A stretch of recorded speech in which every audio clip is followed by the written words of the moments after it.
That one is sent deep to center field. Going back, Morello keep going back. It is off the wall. That's a base hit. Moreno slices one to right field. That ball is caught with a dive. That one is into center field, a base hit. RBI single, Raul Gonzalez, and Kitchener goes on top in the 10th. Mullen smacks one, right field, and the Kitchener Panthers come to Welland Stadium and take game one. And that's going to get over the shortstop Parosis. Another run comes in to score. It's 3-1 Welland. And that's going to be put into center field. Another run will come in to score. It's going to get by Eric Martin. Circling around third. Dawson Tweets thinking home. Throw is not going to reach in time, and that is going to be another 2 runs on the board. And the Jackfish are running away with it here in the third. They are now up 7-1. And the lights have just gone out. How apropos. Snap throw back down to second. It's going to be into center field. That's going to score at least 1 run. Robert Mullen will score on the throwing error from the catcher. 3-0 Jackfish.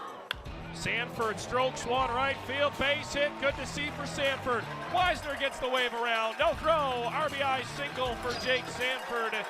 Double digits for the Jackfish here in the 5th. Robert Mullen sends one deep to left field. Did he get it? At the wall, it is gone! We're having a grand old time here in Welland. Grand slam, Robert Mullen. It's 16-1 Jackfish.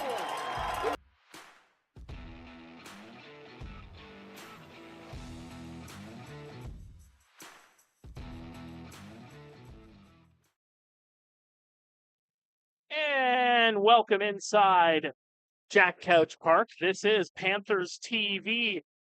Game 4 of the IBL quarterfinal series. The Welland Jackfish looking to take out the Kitchener Panthers here tonight. Mark Pare alongside Mike Gervais here in the broadcast booth at the couch tonight. And Mike, well, game 1, it went the Panthers' way. Games 2 and 3, it was anything but. Outscored 30-2 combined in games 2 and 3. And, well, throw in all the cliches you want, pretty much for the Kitchener Panthers. It's as simple as saying, win or your season is over. Yeah, you said it, Mark. The Panthers, they have to win. Game 1 was a nice 3-2 win for the Panthers down in Welland in extra innings. Raul Gonzalez had the big RBI in extra innings. Yadi and Martinez was on the bump early in that game, and Ian Kilmore shut the fish down in the later half of the game.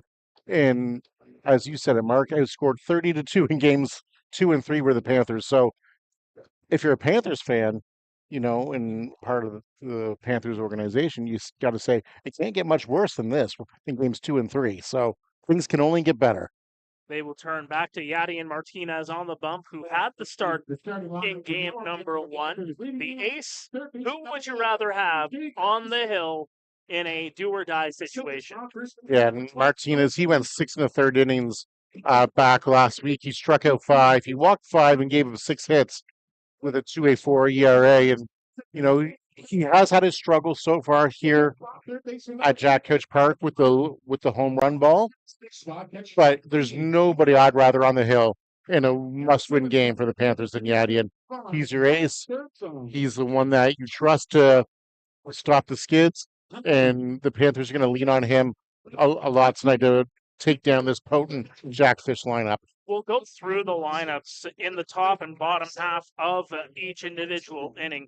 But a couple of roster notes for the Kitchener Panthers. No Jet Jarvis, no Spencer Ross. Both of them are back at school. Ross is actually getting his doctorate out west. Yeah. And Jet Jarvis is back at McGill playing for McGill University this fall. So, you know, those are 2 big bats that are out of the lineup, and it's going to be very interesting to see what their lineup is able to do against Brandon Underhill of the Welland Jackfish. We're going to take a quick break because we got the anthems coming up here from Jack Couch. When we come back, we got some baseball. It is game 4 of the quarterfinal.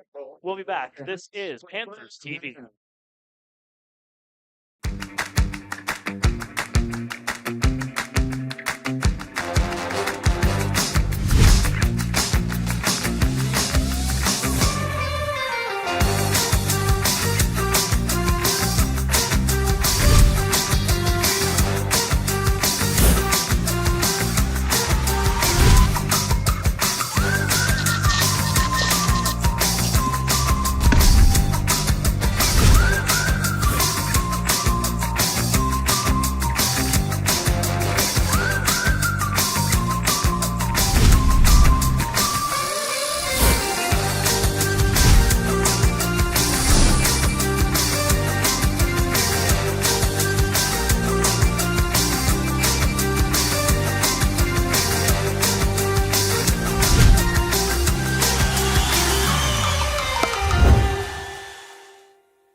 At Heathwood Homes, tradition means a lot.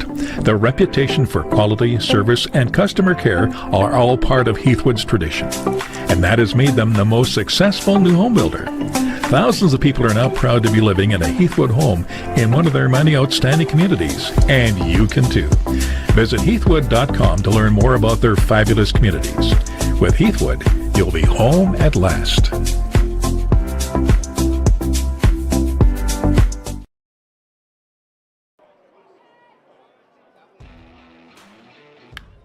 That one is sent deep to center field. First base is Alex Taccone. The anthems are done. The boys are on the diamond. It is time to play ball here on a Tuesday night. Let's take a look at the starting lineup for the Welland Jackfish. It is going to be Jonah Weisner, Gio Morello, and Jake Sanford leading things off, due up here in the first. It's a very similar lineup to what we've been seeing all throughout the series. It's that old saying, if it's not broken, why tamper with it? Robert Mullen is the catcher, Matteo Porcelato in right, Steve Moretto, the first baseman, Dawson Tweet at second, Ethan Hunt and Tyler Dupuis rounding out the 1 through 9 for the visiting Welland Jackfish. And the Jackfish, they've got Weisner leading off, which they often do in their games, and rightfully so. Here in the playoffs for the Jackfish, he's hitting .667 so far in the 3 games, 15 at bats, 10 hits, 4 runs. 4 RBIs as well from the leadoff spot and 2 walks. So he really is that catalyst for the Jackfish. Interesting to note, the Jackfish who scored 30 runs in games 2 and 3, they only have 1 home run so far this series. Well, and that's the thing with the Jackfish. The fact of the matter is, yes, they led the league in home runs with 55 this regular season, but they have such a potent offense that they don't necessarily need the home runs to put up the runs. They're such a good clutch team in terms of just putting the ball in play, playing small ball, soft contact, hard contact, keeping it in the park, but just putting it into the right places at the right times. Yeah, and as we've touched on so far this year, sometimes the home run can actually be a rally killer. You get a single here, a double, a walk. That puts a lot of pressure on the defense and on the pitcher. And that's what the Jackfish have done so far this series. Well, Jonah Weisner, as mentioned, he's been my MVP for the Jackfish in this series. That's going to be ball 1. We're underway at 7:34. Glad he can join us. Again, you mentioned it, hit the nail on the head there, Mike, hitting .667 this series. That one's going to be in for strike 1 as it paints the inside edge. And the next closest Jackfish is Dawson Tweet hitting .500. Gom is hitting 1,000, but in 2 at bats. That'll go in for ball number 2. We're in a little bit of a race to get this in against the weather tonight as well. It's some ominous weather looking on its way. That one's going to be fouled back. Yes, indeed. We're under a severe thunderstorm warning here in Waterloo region. So we'll see how much of this game we actually do get in. It does subside around 10 o'clock, and we've seen it with this ballpark. The 2-2, swing and a miss. He got him. Weisner goes down on strikes. First K of the ball game for Yadier Martinez, who, as mentioned before, started in game number 1, went 6 1/3, gave up 2 runs on 6 hits, struck out 5, walked 5 in that one. Part of that 3-2 game 1 victory for the Kitchener Panthers. Yeah, the walks were a little high. When you're having basically a walk-in inning, that's usually not a recipe for success. But Yadier was able to limit the damage last week against the Jackfish. Spent most of the season leading the league in strikeouts before started to slow down toward the tail end of the year, with Gio Morello now up, the center fielder, by the way, for the Jackfish. And we saw Yadier come out of relief a lot towards the tail end of the year as well, too. So instead of getting those 6-7 inning outings, he was getting the 2-3 inning outings. So makes a little sense that the Ks are going to go down a little bit. 1 ball, 1 strike here on Morello. The delivery is going to be fouled off. Morello spending his time with the Brantford Red Sox back in 2019 and 2021 before moving over down the QEW. Of course, for those new listeners, we did not have a season in 2020 because of the pandemic, in case you're wondering why there was a gap there. Yeah, nobody played that year. Nope. The 1-2 is going to hit Morello. Knock the helmet off, but he's going to take a base. Looks like he's all right. Yep. Looks like he got him just in the ear flap there. They'll go out and check on him just to make sure that he's okay, but how quickly he grabbed that helmet and started trotting down to first base, I think he's probably okay. It's a little muggy out here tonight, too. It's 28 degrees, partly cloudy. Feels like 31 when you factor in that humidity. It's a warm one. It really is. It's even warmer up here in this press box. That's why you got the fan right next to you. Yeah, I've had a few games in this press box over the years. It's this fan does me well. Is that your only fan? It is not my only fan. The delivery upstairs to Jake Sanford for ball number 1. Now, Sanford hitting 143 so far this series, 3 games, 14 at-bats, 2 runs, 2 RBIs, and 2 walks as well. Former Ottawa Titan from Cole Harbour, Nova Scotia. A few decent athletes coming out of Cole Harbour. That one downstairs. Yeah, 1 or 2. Yeah. Both of them were sitting on a Zamboni the other day. Yeah. Retaping a commercial for a certain national coffee brand. That coffee brand wants recognition. They know what to do. The 2-0 is going to paint the outside for strike number 1. And I know we've got playoff baseball here tonight, but yes, hockey season is around the corner. Yeah, I was a little bit late to the ballpark here today with my duties with the Guelph Storm organization in the Ontario Hockey League. I'll be having the call throughout the regular season at home, as that one's going to get right through Nick Parsons and Sanford with a base hit. Quickly, the Jackfish have 2 on with 1 out here. Let's take a look at the defense for the Kitchener Panthers. It's a little bit of a different look. Jordan Carthy, Eric Martin, and Liam McTagg from left to right in the outfield. Parsons, you saw there at third base. AJ Carosas working the shortstop position. Raul Gonzalez, interestingly enough, he goes over to second base. Talk about utility. Usually you see him on the left side of the diamond. Here he is on the right side of the diamond. Nolan Misa is the first baseman, and Junior Ibarra is in behind home plate.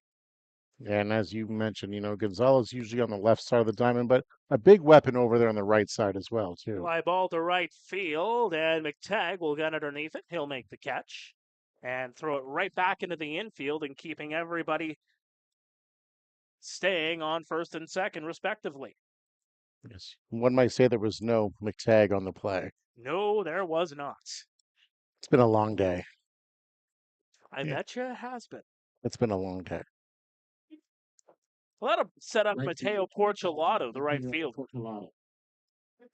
Porcelato hitting .417 so far this series, 12 at-bats, 4 runs, 2 doubles, an RBI, 2 walks.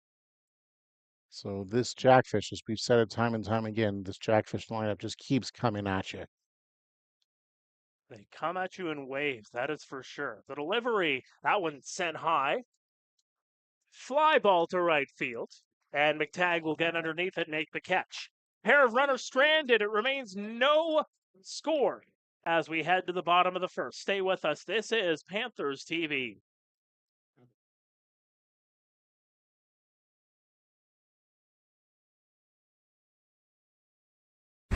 Time apart from those we live with helps us recharge and strengthens our relationships. This is also important for people in family home. Very nice and calming, and it's a welcoming place, and I'm always welcome to come and visit. I find it really nurtures my soul. Like there's, you meet Rico and he has a very generous spirit. It keeps the world magical for me.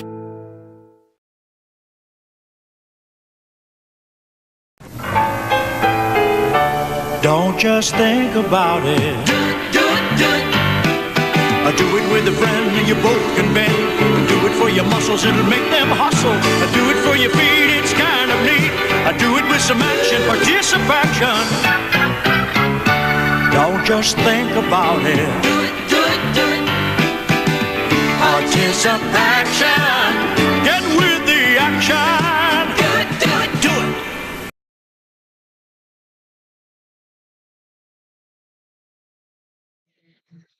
Welcome back to Panthers TV. Mark Pare and Mike Gervais here in the broadcast booth live at Jack Couch Park. Let's take a look at the starting lineup for your Kitchener Panthers. AJ Carosis will lead things off, followed by Nolan Misa and Raul Gonzalez, Eric Martin, Nick Parsons, Junior Ibarra, Ryan Burnside, Jordan Carthy, and Liam McTagg, rounding out 1 through 9. And it's going to be interesting with that lineup, Mike, because again, there's no Jet Jarvis. There's no Spencer Ross. Blake Jacquelin's long been back down in Tennessee.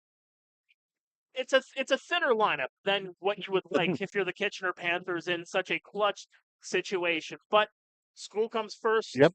Life comes first. It's just the way it is. The Panthers knew what they signed up for, and they have to put their best foot forward. And as Bill Belichick once said, next man up. Yep, and I know Spencer Ross is hoping to come back for the next round if the Panthers are able to mount a comeback and come back in this series. So that'll be a big boon for the Panthers if they are able to advance and Ross is able to come back. But until then, you got to make do with what you have. And, unfortunately for the Panthers, you've got Raul Gonzalez, who's on an absolute heater, hitting .455. So we'll see what happens. Carosis without the baby blue bat. It cracked the last time we were here at Couch. Tweet's going to field it over to first base, and Underhill comes over to cover, and that'll be a 4-1 on the putouts. Yeah, it's weird seeing AJ without the baby blue bat.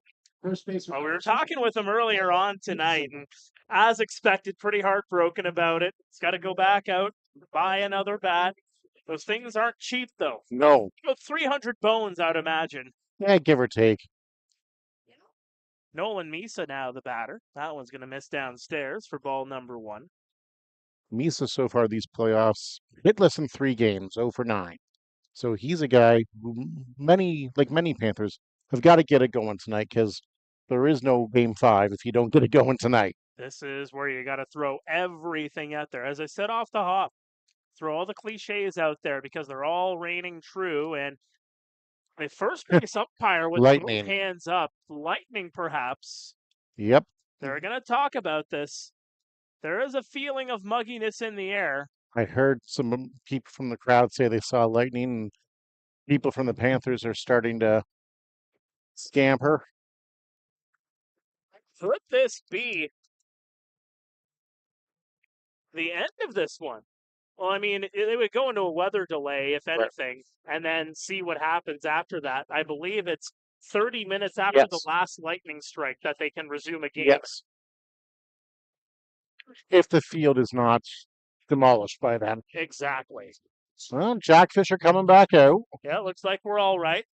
But I don't think this is going to last very long. I think we're going to be in a delay. Let's take a look at the umpires real quick.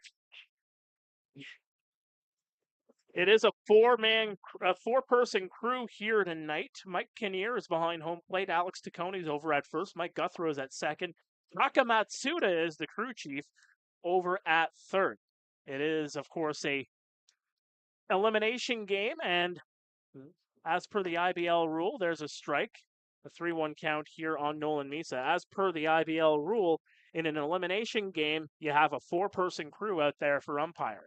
Yep. You just want to make sure that you have, for another cliche, all your bases covered. Absolutely. Full count here on Misa. Underhill delivers, and that's going to be cued out of play. Underhill got into 14 games during the regular season. This is his first appearance of this series. He started in 5 games. 155 2/3, a 2.91 ERA. The 3-2, swing and a miss. He got him. So quickly 2 away here for the Panthers. Second baseman Here in the bottom of the first, and that'll bring up Raul Gonzalez. 38 Ks and only 10 walks in the regular season for Underhill. Yeah, that's not bad. Yeah, that's That's pretty good. That is pretty good. That's some MLB The Show numbers right there. Only playing 3 innings?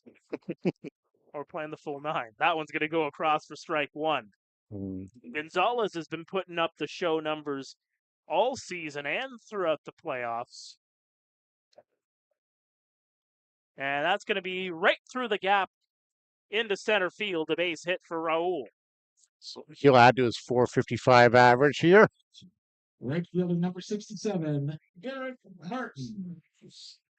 Bring up Eric Martin, who's 0 for 8 so far these playoffs in 2 games. So another one of those bats that needs to get going for the Panthers.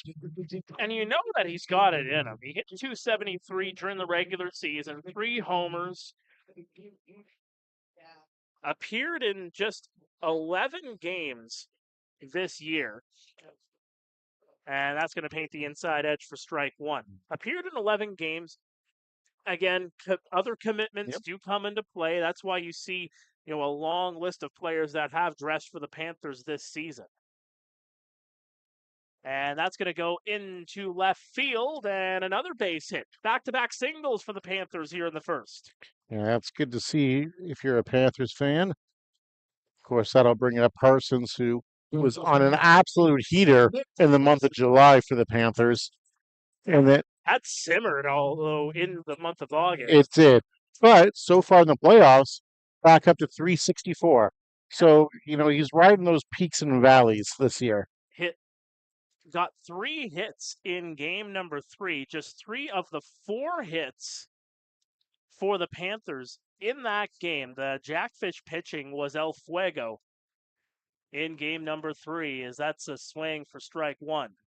And yeah, this storm's going to be here any minute now. Yeah, you can see there's a reason why the center field camera is waving a little bit back and forth to and fro. I don't know if it was fully tightened, but the tree branches in deep there are waving around mightily ominously. Yep. As that was going to be fouled off by Parsons. That flag's waving pretty intensely out in center field as well. So game 5 is scheduled for Welland on Thursday if Kitchener does win game 4. So just factor that into scheduling. I only mention it because of scheduling. The delivery, that one's going to miss outside. So you would have to schedule game. It'll be tomorrow. It would have to be tomorrow. I've got confirmation on that. Okay. So if this does have to get resumed, it will be here tomorrow, 7:30. Imagine that trip.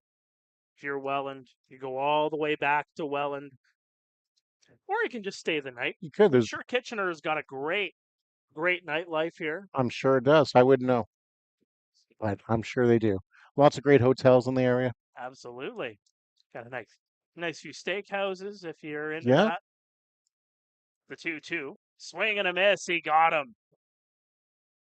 So a pair of runs stranded on the base path for Welland. A pair of runners stranded on the base path for Kitchener. It's Goose Eggs through 1. We'll be back after this. This is Panthers TV. For the Panthers, no runs. It's a new season of baseball, and with that comes new merchandise in the Jack Couch Park merchandise tent and online store. Make sure to check out our huge selection of new wearables to cheer on your team. We have replica jerseys, jackets, pullovers, hats, scarves, and blankets for those chilly evening games. Our shops have all different sizes to choose from, and we will try our best to fit you with Panthers authorized gear. Make sure to check us out at our merchandise tent at the front gate when you enter into the park, or visit our shop online at KitchenerPanthers.com and click on Shop. We want our fans to wear our gear proud and loud and cheer on your Panthers.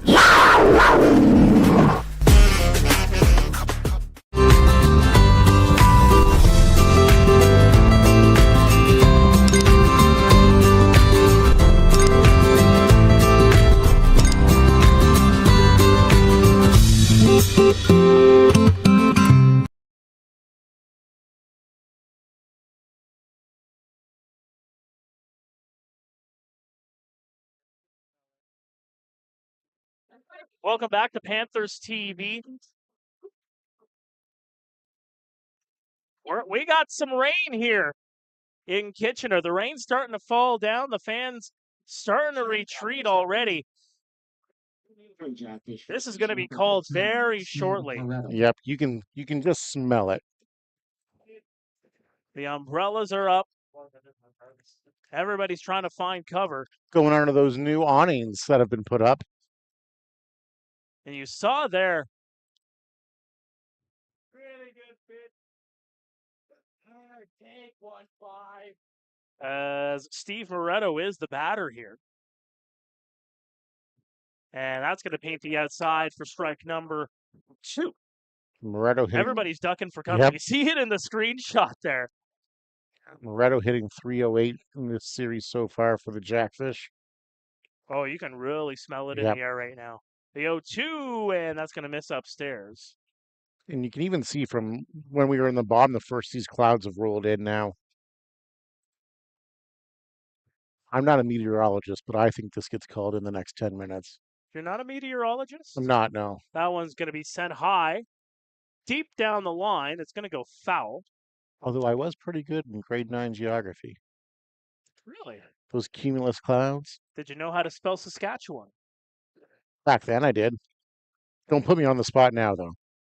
I would never. The 1-2. Swing and a miss. He got him. Second strikeout of the ball game for Yadian Martinez. One away here in the second. Second baseman, number 20, Dawson Tweed. Yadian's been able to lead off both innings so far with a K. And that's a real confidence boost when you can start the inning without that first base runner getting on as well, too. One fewer things you have to worry about.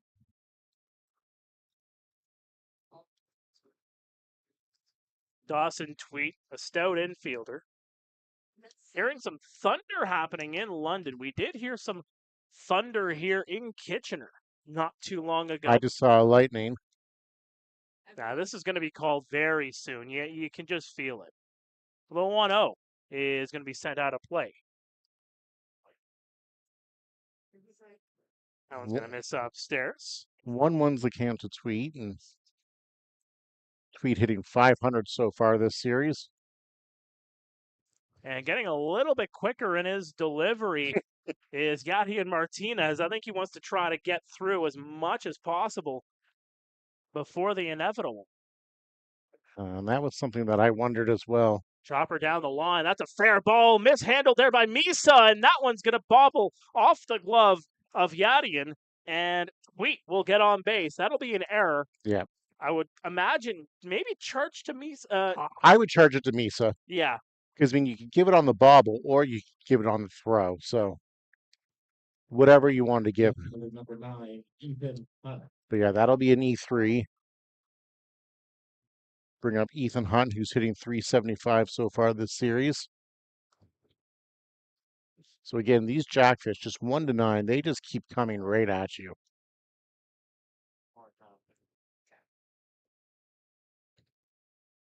As the rain continues to fall here in Kitchener. The delivery is going to hit Hunt, and he is going to take the free 90. That may have slipped out of the hand of Yadian. That's a second hit by pitch in an inning and a third for Yadian. So definitely could be something going on with being able to grip the ball, because Yadian generally has fairly good control. I know he's going to be trying to pitch in a little bit, not let those Jackfish get their arms extended, but it's a little uncharacteristic to see 2 hit by pitch. Well, the first one you can't factor. No. You can't factor the weather. That was just he lost control of the ball, trying to pitch inside.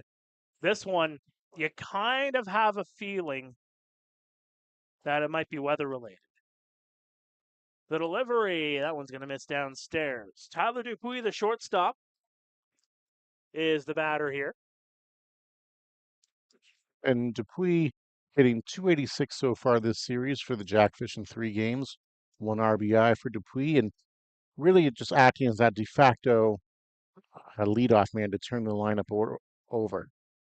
Through the gap, and that's going to get a Jack Couch bounce into center field. Coming in to score is Dawson Tweet, and the Jackfish have taken a 1-0 lead.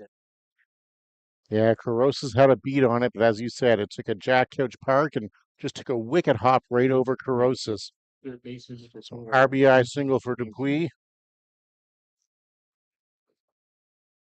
who, I know we've talked about at length on these broadcasts this year. He is just a great baseball player. Can handle the bat, phenomenal in the field. Really, really, really good player for the Jackfish. Set things up here. Jonah Weisner. That one's going to be in for strike one. Weisner, of course, led off the game with a strikeout. The first one of Yadian's day. One of two that he's got so far today. Went 5 for 7 in game number 2. Squares up to bunt down the third base line. It's in the infield, and Yadian loses his footing as he slips in the wet grass. You can see him instantly check those cleats. So that'll go down as a single because you can't fault him for slipping on the wet grass. So the bases are loaded here for Gio Morello. Center fielder number 11. Not the But that's one of those other things, too, where, yes, it's the cleats, but when the weather's starting to play a factor here, too, this ain't soccer. right. This is where I think the umpires are going to have to get together and maybe have another conversation because there is kind of a safety hazard to think about Yep, in this as absolutely. well. You don't want to see some guy, like that lose his footing, or his footing rather, slip, pull a groin, something like that, slip and fall awkwardly and, break a wrist, something. I've had to recover from a few of those back in the day. It's not fun. Gio Morello will take for strike one. Nice front door breaking ball there from Yadian. So Jonah Weisner with that single will extend his hitting streak, make it 19 straight with a hit. That's impressive. That one's inside. It's going to hit the arm? No, it did not. I think he got the bat. Looked like a foul.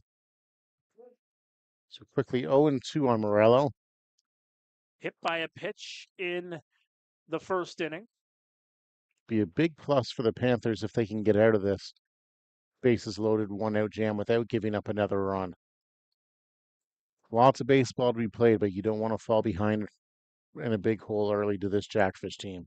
A 1-0 swing and a miss. And that is going to be strike 3, 2 away. That's 3 swinging strikeouts Here, number 13. for Yadian. And when Yadian's on his game, that's what he's getting, those swings and misses. And, I know he's down 1-0 so far today in the second, but nothing's been hit particularly hard. A couple little bloopers, the infield single on when he slipped, the Jack Couch Park hop through the infield. Swing and a miss there for strike 1 on Jake Sanford. And I'm glad you mentioned that too. You look at game number 2, the vast majority of the hits from Welland in that game, soft contact, just getting it over the heads of the infielders. A lot of hits right through the gap down the middle as well. Really did a good job of just putting the ball where it needed to go, as that one's going to go down low under the knees. And as a ball player, when you're living right, that's where you're going, is right back up the middle. I will say this, the clouds are starting to kind of move away. It looked real, real ominous 10 minutes ago. Now it just looks ominous. The flag fluttering from right to left. 2-1 count. Fan's not a huge fan of that latest call. And, as I say to fans, if you don't like a call, go get your umpiring license and do it yourself. I've talked with umpires over the years. Chopper, down the line, foul. They're always looking for young and upcoming umpires to get into the system. Every level of baseball is screaming out for umpires. I've done stories in the last couple of seasons talking with umpires, talking with chief officials in baseball, every level, like you said. Add them in. Yep. If you can handle it, it takes some thick skin, as you can imagine, as that one's going to be knocked into left center. Another run's going to come in to score. They're thinking another one as Martin slips in center Yep. field.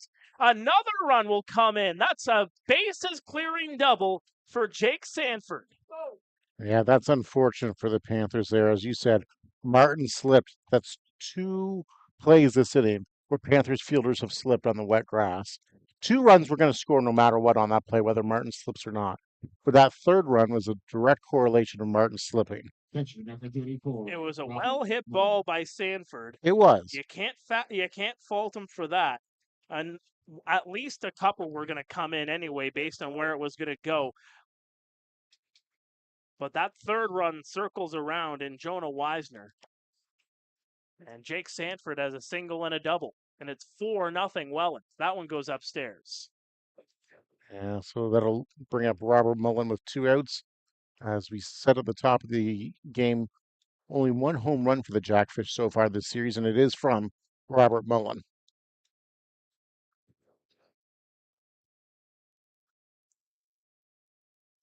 Chopper. That one's going to go back. It's a 1-1 count.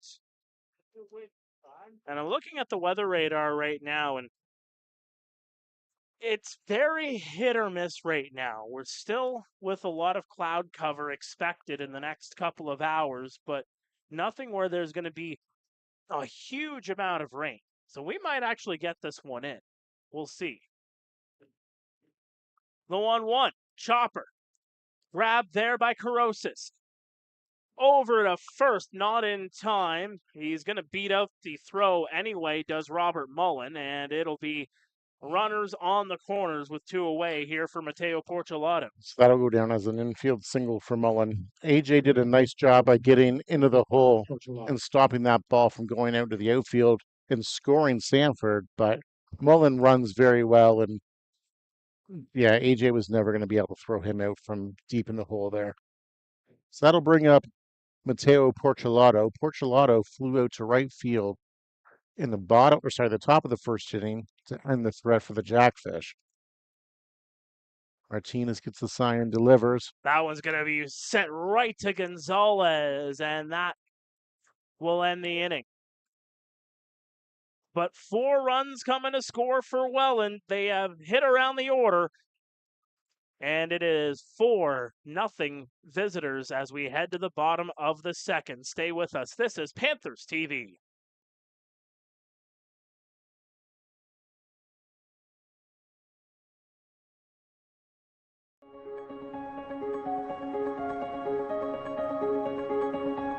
What can you do with a rendezvous? When your business needs a meeting space on demand, SwiftSpace has the solution. Introducing the Rendezvous Meeting Booth, a comfy booth for 6 that assembles in an instant. Fold it, store it, or move it to another room. The Rendezvous assembles in 2 minutes with no tools. The Rendezvous Meeting Booth by SwiftSpace, designed with the future in mind.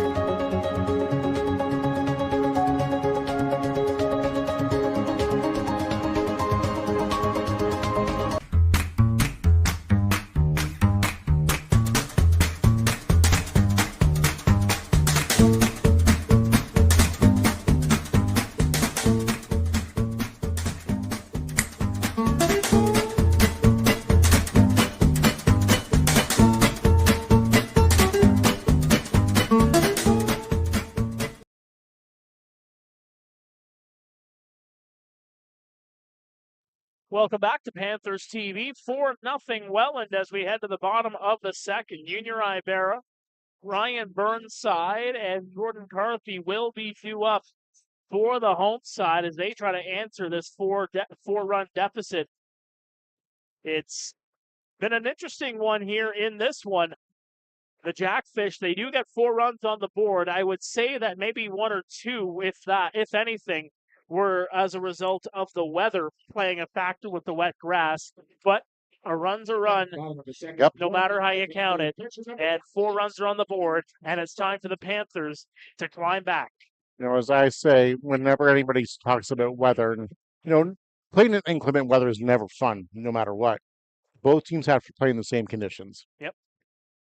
So maybe the Panthers can get a break here and maybe a Jackfish fielder slips and falls. You never know, right? First pitch seen there by Ibarra. Gets it right over to Dawson Tweet. He'll throw him out. That's a quick 4-3. Yep. Real quick, one pitch, one out. And I'm wondering if the pitchers aren't going to work a little quicker tonight, and if the hitters might be up there swinging a little bit faster as well, too. We'll see what happens. It's a long game. You might see something come up. That brings up Ryan Burnside. Burnside hitting .286 so far in this playoff series against the Jackfish. There's strike one. Burnside's been one of those hitters that you don't want to say underestimated, but for a lack of a better term, a guy that is going to be deeper in the lineup as a 5-tool player and does tend to come through in some clutch situations. Yeah, and let's not forget, threw 5 innings on the bump last Tuesday in Hamilton. Fielded there by Tyler Dupuis. He'll throw him out. Dupuis with a good run there to retire Burnside. So Burnside really can do it all. And he pitched fairly well in that game. Got the win. Yeah, I believe first win in a couple of seasons. Yes. And, I scored that game. There was not a lot of hard contact against him in that game. There's a few balls that were squared up pretty well, but for the most part, he induced really soft contact. Jordan Carthy now the batter. It's the left fielder for tonight. Underhill, the delivery, and that's going to paint the outside for strike number 2. Carthy hitless in 5 at-bats so far this series. He's gotten into 2 of the 3 games for the Panthers, and, one of those guys who's getting a little bit more playing time now that people are away. Fly ball, and that's going to drop. Did he get it? Did it hit the ground? No, it did not. And that'll go down as a single. So Jordan Carthy will get on base. That was one of those, you think it may have hit the one player, and then Ethan Hunt comes in and grabs the ball in the air, but it does indeed hit the ground. Dupuis unable to make the catch, and with 2 away, the Panthers have a runner on board. That's not a phrase that's said often. Dupuis not able to make the catch. The guy's a vacuum and gets to everything. He really does. That'll bring up Liam McTagg, the right fielder. It's going to miss outside. McTagg been able to get into a few more games in the latter half of this season. They call up from the Kitchener Junior Panthers. Of course, with Jacqueline away and now Jed away as well, opens up an outfield playing spot for McTagg. And this is where you can win yourself some playing time going into next season. Yeah. Maybe sign a senior card for 2025. Right. Chopper down the line is going to go foul. He hasn't looked out of place. That's for sure. McTagg making it into 5 games this season. Hit just 133, but has made some pretty good plays on defense. Yep. There are some guys out there where, their batting average might be the best, but not why they're there. Exactly. 2-2 count now on McTagg. Yeah, there's more than one aspect to this game than hitting.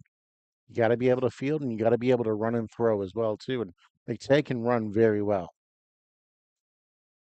Underhill with the delivery. Into the infield it goes. Moretto will get this and touch the bag. And the Jackfish just give up the single on this occasion. It remains 4-0 Jackfish as we head to the 3rd. Stay with us. This is Panthers TV.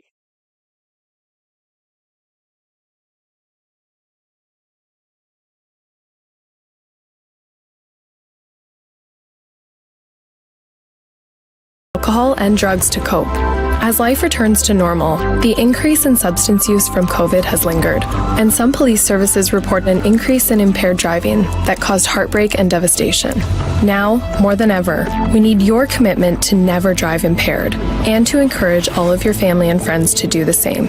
Together, we can save lives. Windows and doors are probably, I think, the most important element that goes in your home, because it's the only element that is equally as important from the exterior as it is from the inside. It's the eyes, the nose, and the ears, and the mouth of the house. It's the personality. When you look at windows and doors, like the Europeans do, they're very, very sophisticated products because they've understood for a long time just how critically important good windows and doors and good design is.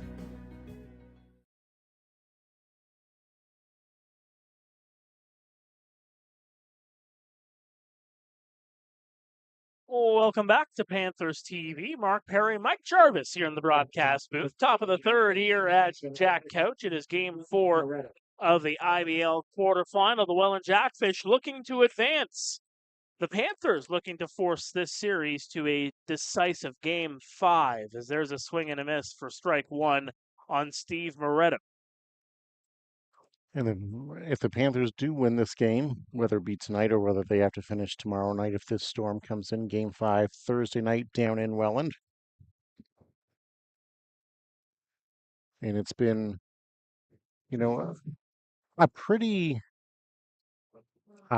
straightforward playoffs for a lot of the series so far. It has been. You had the Bay Cats sweeping the Maple Leafs, the Guelph Royals sweeping the Chatham-Kent Barnstormers. I have it on good authority that game 2 of the Guelph series, no matter who they play, will be on Saturday, because that one goes downstairs. You know a guy? I know a guy. I know him very well. I don't have an off season, Michael. Protect your sources. Exactly. It's a 3-1 count. That one's going to go downstairs, and a leadoff walk for Steve Moretto.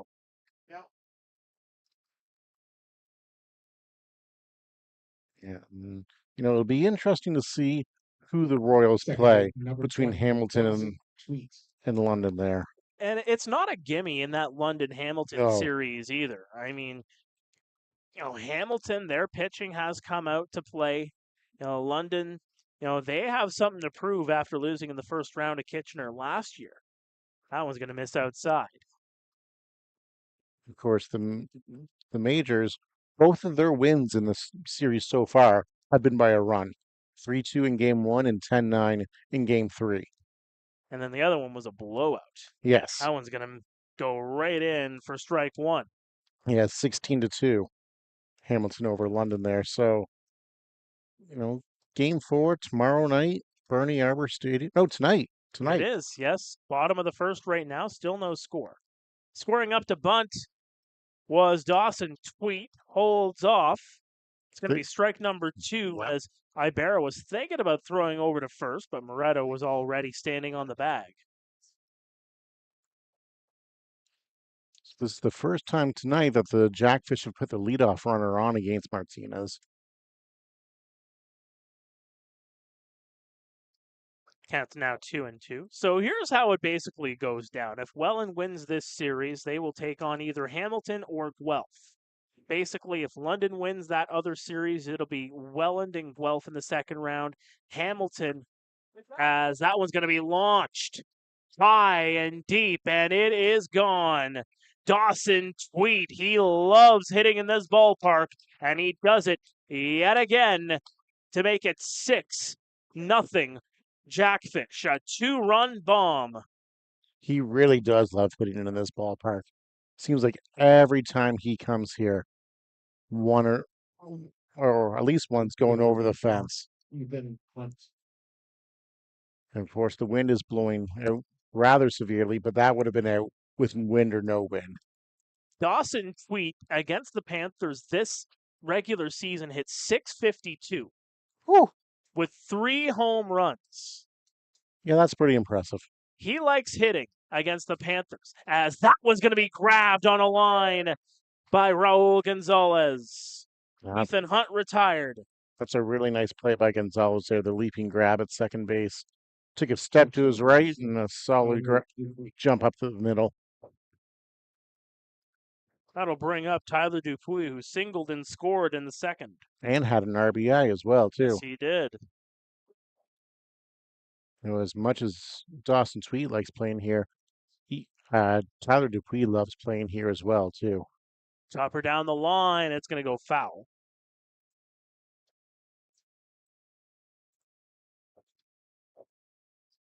If you joined us late, Jackfish out to a 6-0 lead here in the top of the third. Unfortunate for the Panthers, but we're glad that you were able to tune in and join us. Still a lot of game left in this game to play. Yes, all 377 of you currently on the stream. The chat is active. We do love a very active chat board next to our broadcast. It's all about bringing everybody together. It's what we love to do. That one's going to be in for strike number 2. And again, all we ask is that you keep it clean on there. Keep it clean, keep it fresh, keep it fun. We're all about fun. Maybe throw a wrestling reference in. Brother. That one's going to be fouled back by Dupuis. 0-2 the count to Dupuis. Dupuis had that single in the second. Came around to score a run. He had, I mentioned this before too, another guy that likes to hit in this ballpark. Swing and a miss. Won't get the hit that time. Another swinging strikeout for Yadian Martinez. That is 4 on the night for him. Jonah Weisner. And that'll bring up Jonah Weisner. Weisner, one of those 4 Ks to start the game. By the way, for those in the chat, where are you watching this game from? We would love to hear where everybody is watching this game. Yes, we love to hear where you're from. That doesn't sound convincing. It doesn't. I mean it sincerely, though. I really do. Back to the top of the order we go for Jonah Weisner, who's 1 for 2. That one's going to miss outside. Weisner came around to score a run in that second inning as well, too. And as we said at the top of the broadcast, just a real catalyst for these Jackfish. Roller in the infield. Carosis over to first. A jumping grab there by Misa, but it's not going to reach in time as Weisner gets on with an infield single. Yeah, that just died. He was going to beat it out anyway. He was. Gio Morello. You know, it wasn't a great throw by AJ, but yeah, he had that beat out. That ball just absolutely died in the grass. So Morello, who's officially 0 for 1 with a K and a hit by pitch today.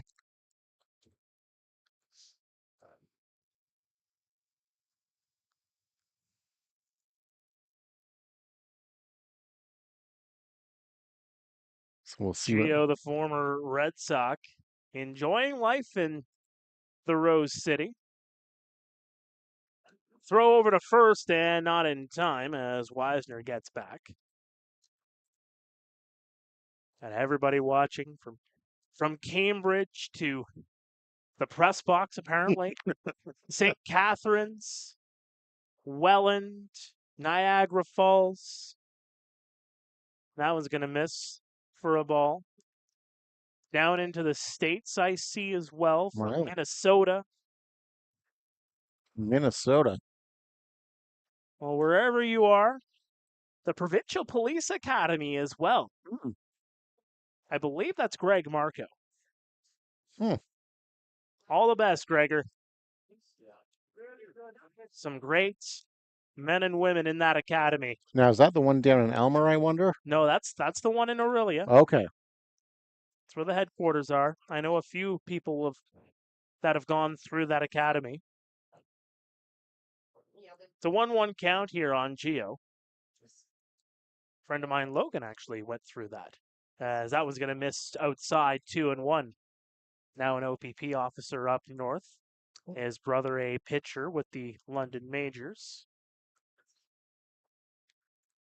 Yes, I'm talking about the Farrington family.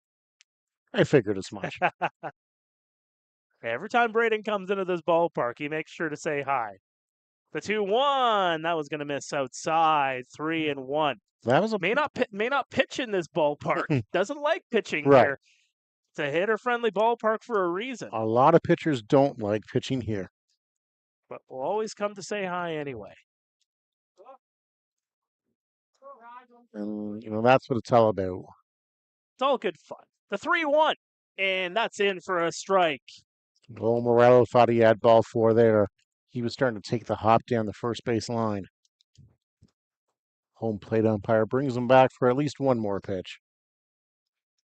The moisture, you can still feel it in the air, but You there's no can. precipitation really falling at this point. Swing and a miss. He got him. Another swinging strikeout for Yadier Martinez, but another 2 runs come in to score. It is 6-0 Welland as we head to the bottom of the third. Stay with us. This is Panthers TV. When you're looking for a baseball or softball cleat, the first thing you need to know is what sport do you play, softball or baseball? For softball, there are 3 kinds of cleats that are good for you. The turf cleat, the rubber cleat, or the TPU cleat, which is known as hard plastic. The turf cleat is made for hard surfaces, synthetic, and gives you the feel of a running shoe. The rubber cleat is a softer spike and is made for beginners to mid-level players. The TPU cleat is a harder spike, gives you better performance and more stability while running the bases. When we look at baseball cleats, the 3 same apply: the turf cleat, the rubber cleat, and the TPU cleat. For turf cleat, it is also available for coaches. Then we add the metal cleat. The metal cleat is used for bantam players and up, and elite players as well. Please verify with your local association and rulebook that the metal cleat is good for you. If you need more tips on baseball cleats or softball cleats, please come and see us at Source for Sports, because at Source for Sports, we know our stuff.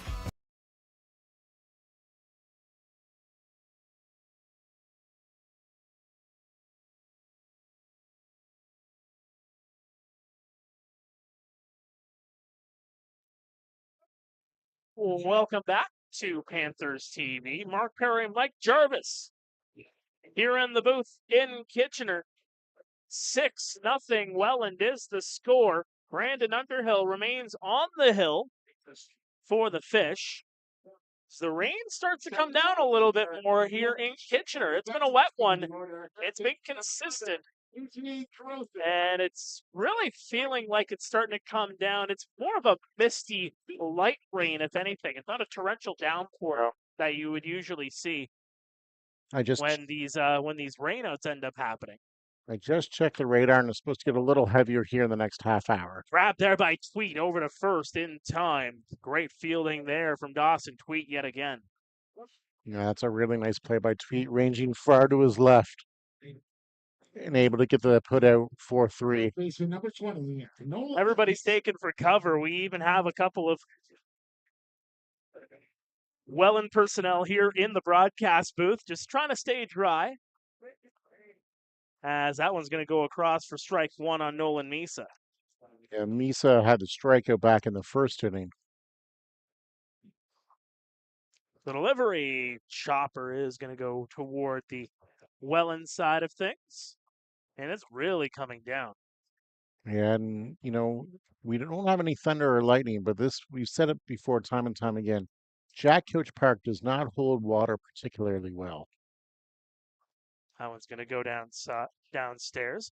Nor does most of my arguments. Mine either. But I'm sure everybody involved wants to get this game played tonight. Fly ball to right field. Porchelato will get underneath it. Makes the catch, 2 away.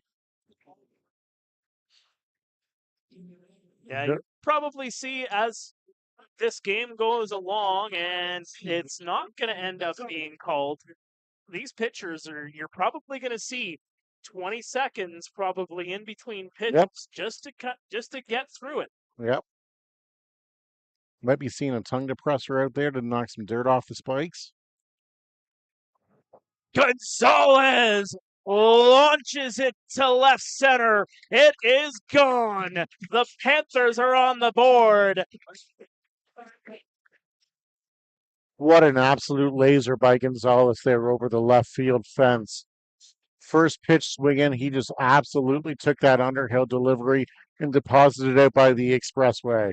Get the Panthers on the board. They trail 6-1 now. Raul Gonzalez led the league in RBI. He had 10 homers during the regular season. Number 67. And his third RBI, first home run of the playoffs. Of course, Gonzalez had the big game-winning RBI in extra innings.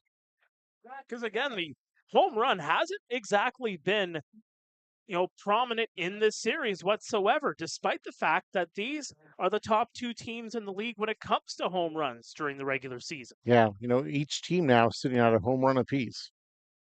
That'll be a strike. 1-1 count. Again, Martin reached with a single back in the first inning. The delivery downstairs.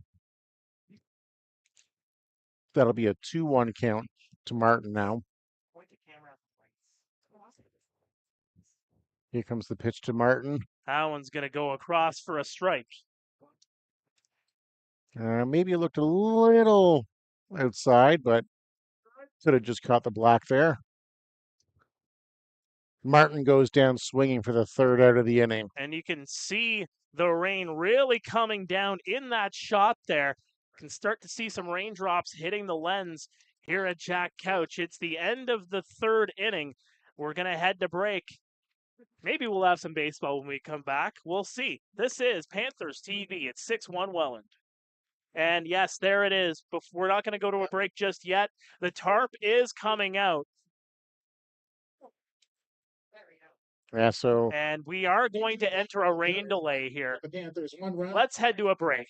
We'll have some bonus rain delay kind of conversation here in the broadcast booth. Maybe we'll chat wrestling. Maybe we'll chat baseball. Maybe we'll chat Blink 182. Maybe we'll chat Blink 182. You were at that concert. I was. Yes, so was I. Anyway, maybe we'll answer the chat questions at the same time, too. Stay with us. This is Panthers TV. Please take your winning ticket to the merchandise tent. Leonard Thompson, 13 years old, diabetes mellitus, 65 pounds. Starve the child to let them live. The treatment's as cruel as the disease. It's a death sentence. Dr. Banting. This could be it. He's the first to receive this trial. But will it save him? It's not pure enough. So we try again. And again. And again.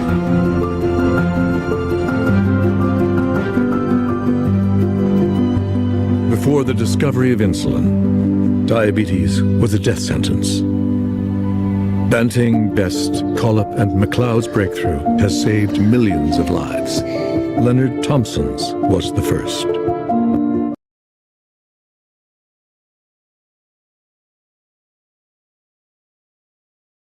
I guess you could say my story's a little unusual.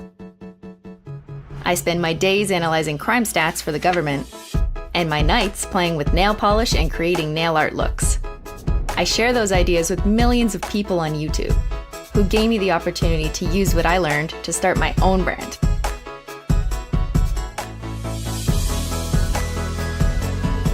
My audience is my community, and I'm so lucky to have them.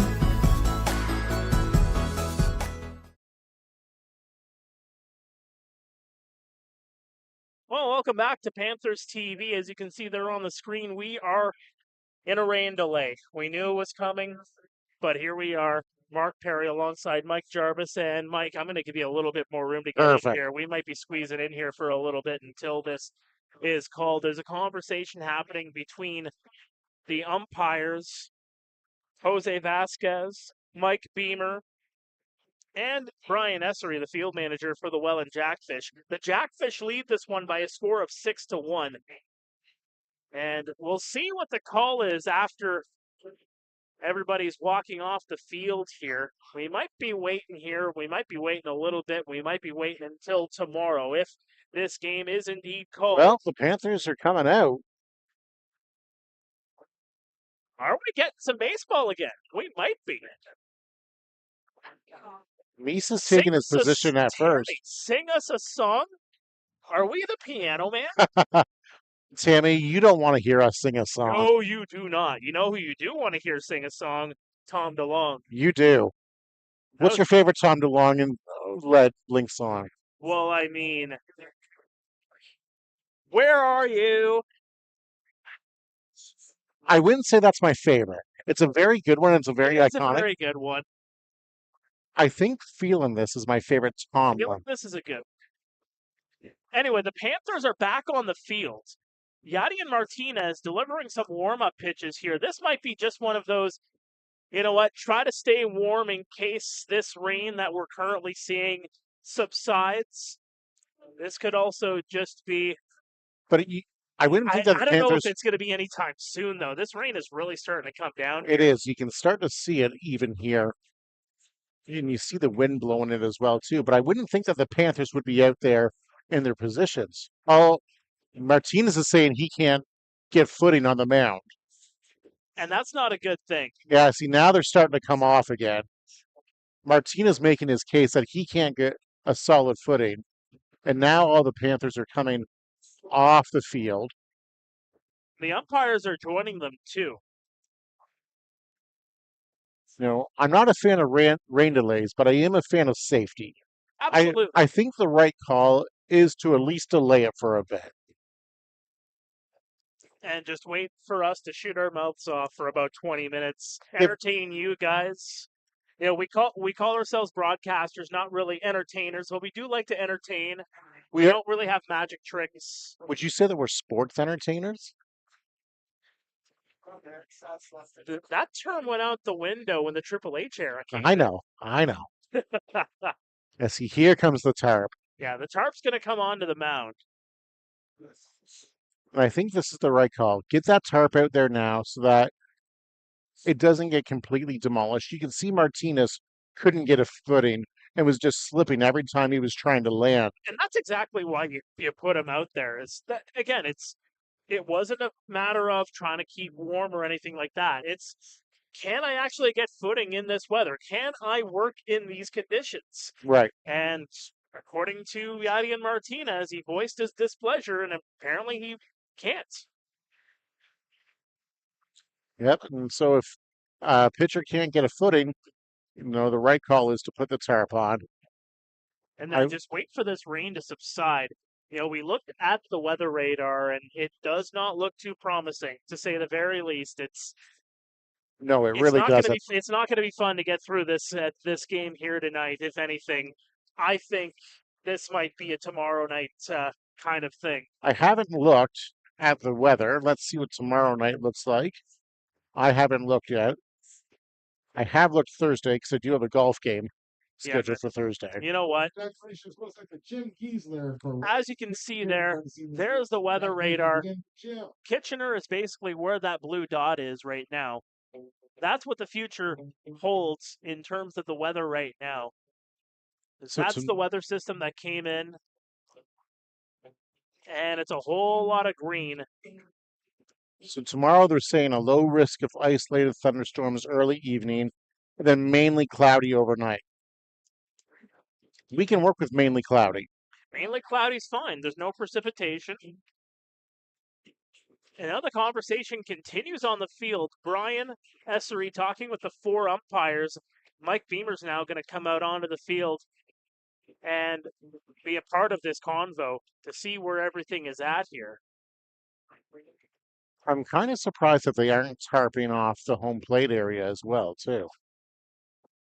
Well, usually that's what you see. Yeah. But again, it's not a torrential downpour by any means. It's just a very light, consistent, misty kind of rain. Right. It's not fun to play in, but it's not going to be that rain that's going to penetrate the infield at the same time, too. So I feel like that's where that hope kind of comes in. Yep, absolutely. But, you know, as we've said, this field doesn't hold rain well. No, it does not. But again, if this game is considered final here tonight, sorry, it won't be considered final by any means. It's going to be delayed. It would be replayed tomorrow night from this spot going into the top half of the fourth inning. Yep. In the playoffs, you do have to get all 9 innings in. You can't call a game after 5. Exactly. So you see there in the right-hand corner, in the right-hand side, the conversation continuing. So while we're at it and while we're having fun here in the booth, send us your questions. We'd love to hear from you. Just put your question in the chat. Exactly. Let's fill time together. Let's be in this together. It can't be just me and Mike. Let's do all of this together and let's have some fun. Let's talk some baseball. Let's talk some life. That's right. We'll get to almost any question that comes in the chat. Let's see what you got for us. There's 378 of you watching. It's a lively chat, as I can see there. We should have some good questions here. We should have some good questions. We're going to take a 90-second break. We'll get to some of those questions when we do return. Stay with us. This is the rain delay edition of the IBL playoffs on Panthers TV. And he can lift anything at all. He's that strong. Joe Schuster, will you stop it or you'll miss your train? Now help me find number 5. Strong, but by day he's a mild-mannered reporter. Glasses, a secret identity.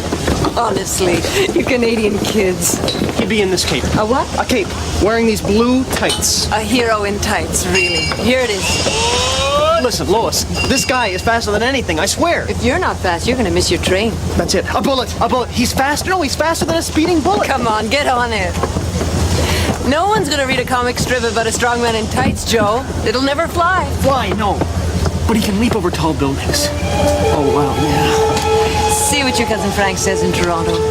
Wait, Lois. I've got something for you. Here, take it. It's a gift. You never know. It might be worth something someday. Is he great or what? Bye-bye, Lois.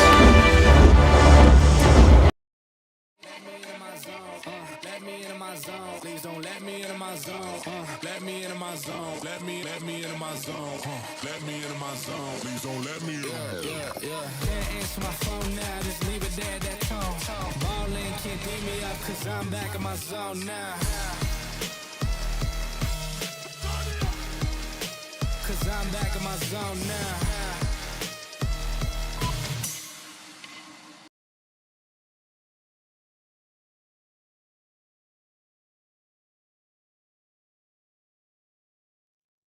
Welcome back to Panthers TV. We are live at Jack Couch Park. It is a rain delay edition of the IBL postseason. He's Mike. I'm Mark here at Jack Couch Park. And, well, Mike, it's a 6-1 scoreline for the Welland Jackfish heading into the top half of the fourth. We have to play a full 9. Likely is going to be played tomorrow. Hasn't officially been called here on a Tuesday night. So let's take some questions. All right. So our first question that came in the chat was Rob from Canada. And Rob wants to know what the dimensions of Jack Couch Park are. Well, 320 down the lines, 380 to dead center.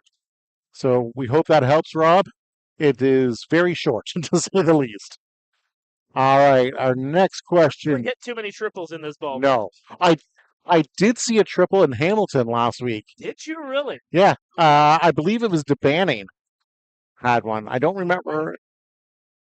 Anyways, okay. Gene wants to know how many Jackfish fans are at this game. Can we tell? How many fans total? Are the bleachers metal or plastic? Well, I'll answer the last one first. The bleachers are metal. There are a number of Jackfish fans here. I don't have the full total here in Kitchener. I think many of them decided to stay home because of the weather. We knew it was going to be coming. Yeah.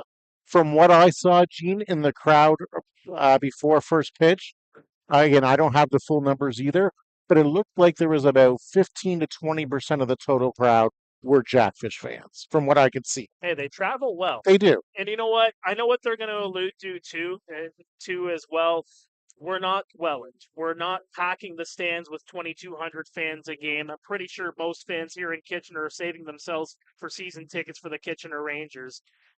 They have a pretty big fan base for hockey here. But again, 2025 is a season away. That might change. You might change the dimensions here. You might be able to change some of the seating here as well, make it a little bit more friendly for the fans that come from far and away or even close here in Waterloo region. Yep. All right. What credit to the Pond. They do a great job at marketing their product, and they do a great job of packing the fans in the stands. They do. Okay. Alan Ross wants to know if the semifinals are best of 5 or best out of 7. Alan? Best of 5. Yes, the semifinals are best out of 5. It's only the finals in the IBL that are best out of 7 right now. That's right. So whenever those semifinal schedules get announced, the IBL.ca will have all your schedules and times for those. Hopefully you can get out and check out some baseball, Alan. Thanks for the question. All right, what do you got next? My eyes are deceiving me. What was it here? What other sports do you go to? Oh, I think that's going to be Tammy Bedford sending that one in. Thank you so much for the question, Tammy. And what sports don't we go to? yeah. Ain't that the truth? Well, Tammy, I'll start first. Go ahead. As a spectator, I go to baseball. I go to hockey, OHL and NHL. Go Wings. And I go to some CPL games as well. So if you don't know what that is, that's the Canadian Premier League. I'm a big football fan, soccer for some of you. Forge FC or Season ticket holder. okay. Not this year. I gave up my tickets this year because I had some other things going on, but Well, I'm a huge for myself. Hockey is definitely my number one Maple Leafs fan. I was baptized by a former Maple Leaf who won the Stanley Cup, Les Costello. Look him up. He's the Flying Father, the late great Flying Father from from Schumacher, Ontario. Timmins boy, born and raised. Got to touch base with a number of Leafs legends over the years, including the family of Bill Barilko, Frank Mahovlich, who I could listen to for hours. Right. Had a conversation with him a few years back, and he was just talking about a lot of like the heyday, playing as a kid, being able to go to the rink up north, in the middle of what normally would have been a summer for people down here in Southern Ontario. They still got ice up there in Northern Right. Ontario.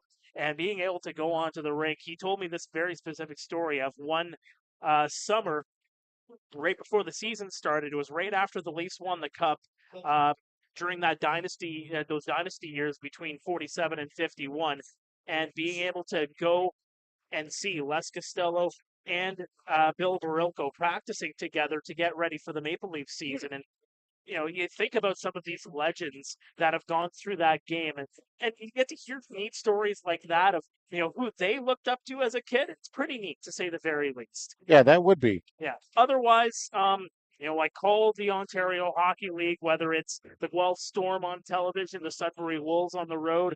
I still got commitments in lacrosse, doing Major Series lacrosse. The Major Series lacrosse final game 6 is happening right now between the Chiefs and the Peterborough Lakers. The winner of that series will compete for a Mann Cup championship and will actually host the Mann Cup. Do a lot of university sports as well. Love going to football games, let me tell you. I'm going to try to get to Ford Field once or twice It's this great. year in Detroit. Yeah, got there a couple seasons ago when the Lions were playing against the Miami Dolphins. It was a high-scoring affair. Pretty sure Tyreek Hill and Jalen Waddle went for at least 150 each. I believe it. But hockey, baseball, lacrosse, football. I mean, like I said, what sports don't we watch? I went down to a football game in New Orleans last year because I'm a big Saints fan. Man, what an experience that was down at the Dome. Okay. They did it right. They had a sweet tailgate up beside the Dome. It started at 9 in the morning so we could get our beverages and breakfast in us. And you could stay right up until 1 o'clock. We stayed till about noon. Okay. And then, we went in the Dome so we could walk around that because we had never been. And man, it was impressive to say the least. Absolutely. Well, let's get to another question. What do you guys think of Austin Matthews becoming the Leafs 26th captain for this upcoming season? Well, Lucas. What did Thanos say? It's inevitable. He is inevitable, just like Austin Matthews is inevitable as the captain. You knew he was going to be the franchise player when you drafted him in 2016. John Tavares ends up taking the captaincy for a little bit to, allow Austin to really grow into a role as a leader. It's a tough spot to be put in at such a young age. It is. And, especially when Austin first came into the league, the Leafs, they weren't expected to do much. And then all of a sudden, you kept Mitch up, you kept Austin up, and then Willie was up, and it's like, hey, this team might not be that bad. But again, you don't want to throw that leadership on such a young kid at an early time. So that can really, really stunt their development as well, too. Absolutely. Let's see what some other questions are here as well. So what happens with this game? Does it start at 6-1 if it's rained out? Thank you, Chad. Yes, indeed it will. Yes, but I will say they've just taken the tarp off, and they're working on the mound right now. So I do think they're going to try to get some more game in tonight. But yes, if they stop from right now, they would resume right now going into the top of the fourth with Welland leading 6-1. Favorite moment of this Panthers season so far? Ooh, that's a good one, Evan Brown. Favorite moment of the season so far? It's tough. I mean, there's a few to choose from, albeit it's not the most highlight-filled season here in Kitchener than what you would see in most years. But I would say that mini run that Pedro went on at the end of the regular season, just giving lights out performances every time he went on the hill. you know what? I do agree with that. I would actually say, and you know what, the Welland fans are going to hate me for saying it, but it was the win here for the Kitchener Panthers over Welland 8-5 on August 4th. That Pedro started. One of those big time performances. It, really, there was such a life in this park when that happened. An overwhelming favorite coming into the ballpark here, and Kitchener just being able to beat that team. Albeit, you know what, I'll give it to Welland in the sense that, they're coming off, a busy week when they go into that game, but Kitchener's able to get the job done, and Welland, they're not going to make any excuses. They lost that game. A loss is a loss, no matter how tired they are at the end of the day. But I do feel like there was a lot of energy here in this ballpark when Kitchener won that game. Absolutely. And we'll take this question here from that redhead dude. Thoughts on the new Roman Reigns arc as a babyface? The OTC? You've got to acknowledge the OTC. You have to acknowledge the OTC. Roman Reigns as a babyface, I love it. I think it's going to go into War Games. Oh, it has to. There's going to be the OG bloodline versus the new bloodline. Yep. Jacob Fatu, his arc since coming in has been phenomenal as well. And everybody is thinking, you know what? It's going to be Solo Sikoa. He's going to be this big bad for Roman Reigns. No, the big bad is Jacob Fatu. Right. But I think this is going to result in a Roman Rock WrestleMania 41. I disagree. Okay. I think what they do is they stretch it out. They make Roman Rock WrestleMania 42 because Rock still has some unfinished business with Cody Rhodes. True. You make that as the 41 main event, and you put Roman Rock and extend that to WrestleMania 42. Yeah, I could see that. But Roman as a babyface, I'm here for. Julius Hearn chiming in. Glad to hear from you, Julius. Wish you were here in Kitchener. All the best to your Barrie Baycats the rest of the way in the IBL postseason. Who would you pick for first-team All-Stars in 2024? Before we get to that question, you know what? We're going to think on that one. We're going to go to a quick 60-second break. We'll piece some of those IBL All-Stars together and give you a bit of an update from the field because it does look like they're starting to put some dirt down and we might have some baseball after all here. Stay with us. This is the IBL postseason, the rain delay edition on Panthers TV.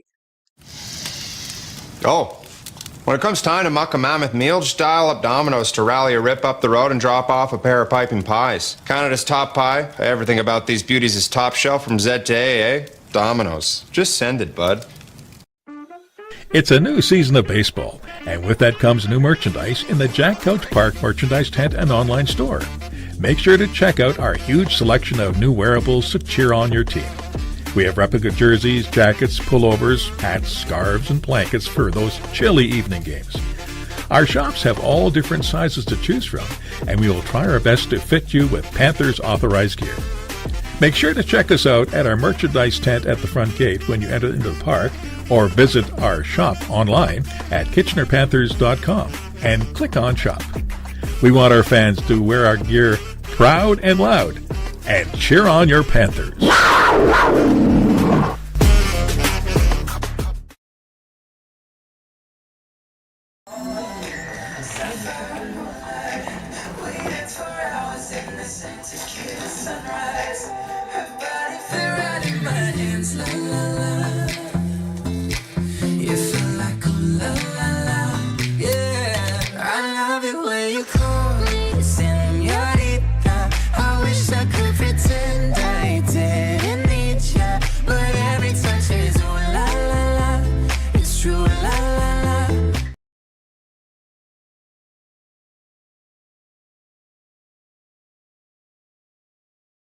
Welcome back to Panthers TV. Mark Pare, Mike Gervais here in the broadcast booth. You can see there, Yadian Martinez on the bump, trying to get himself set as the rain has really subsided here in Kitchener.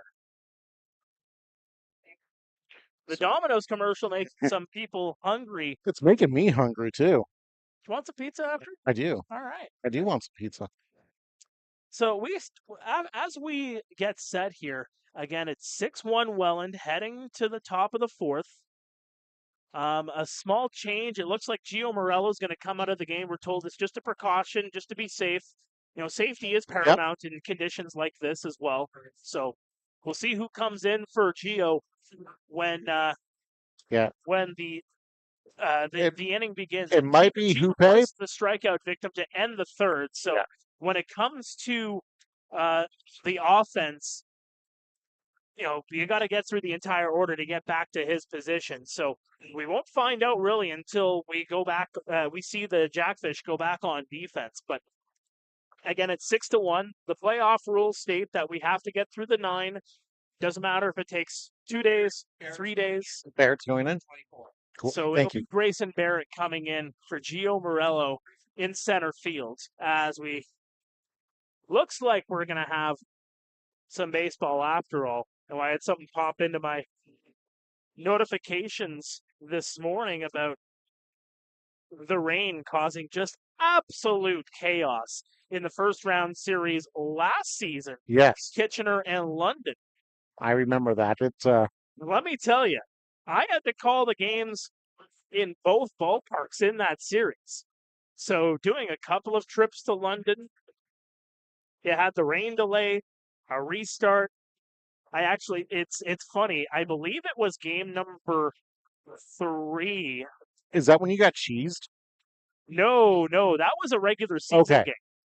So in the playoffs, I believe it was actually game 4. There was a stop and a restart in that one.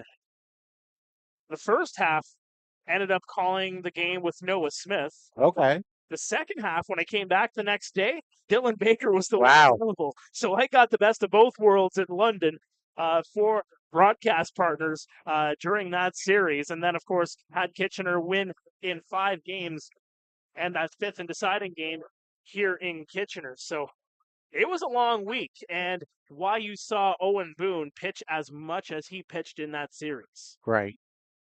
But we are back here. 8:55. The delay started at 8:28. So we had a 27-minute rain delay.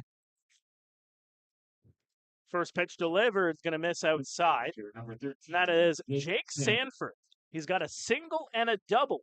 We thank all of you for tuning in and keeping with us throughout that rain delay, as that one's another one that's going to miss outside.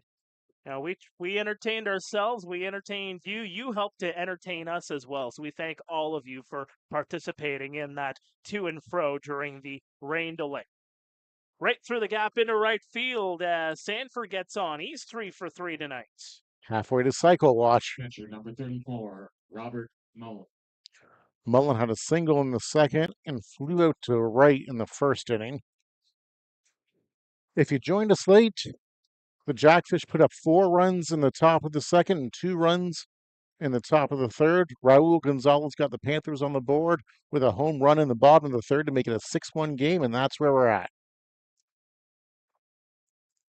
It's as simple as that. As Robert Mullen will swing and miss. Looks like he got a piece of it for a foul. Just a little piece, if anything. So we're under the lights. We're hopeful that they stay on. We are hopeful. We had a bit of darkness to work with in the last game we were here in Kitchener, as that one's going to be lined into left field, and Carthy will come over to make the catch. An F7 for those of you scoring at home. I'll bring up Mateo Porcelato. Porcelato 0 for 2 today. A fly out to right and a liner right at Gonzalez at second base. Gonzalez climbed the ladder back in the second inning to end the inning on a nice play. He climbed a couple of ladders to make that catch. Could put him in the Money in the Bank match. He could. Well, he is Money in the Bank with that home run. Yadian will get the sign. The delivery, miss outside. And this is going to be interesting, too, as you wonder what that delay for half an hour will do. That's, meaning by Welland standards, that's basically a half inning. Right. But it'll be even longer for Underhill. Exactly. And that's what I'm curious about is that, with that long delay with the rain, what does that do for a pitcher? Can make that arm get a little stiff. That one goes inside. And remember, Martinez got to come out and throw some warm-up pitches to see if the mound could go as well, too. So it'll be a much shorter delay for Martinez than it will Underhill. The 3-0 is going to miss inside, and Porcelato will take a base. So a single, a flyout, and a walk to start things off here in the fourth. There's runners on first and second. Bringing up Moretto. Moretto's 1 for 2 with a single and a strikeout. The strikeout coming back in the second, the single last inning. Scored a run last inning as well.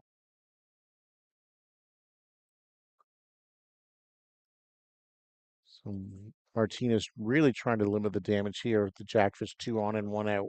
There's a big swing and a miss for strike one. That was a nice pitch by Martinez to get ahead of Moretto. Moretto took a healthy hack there. Moretto had himself quite the season.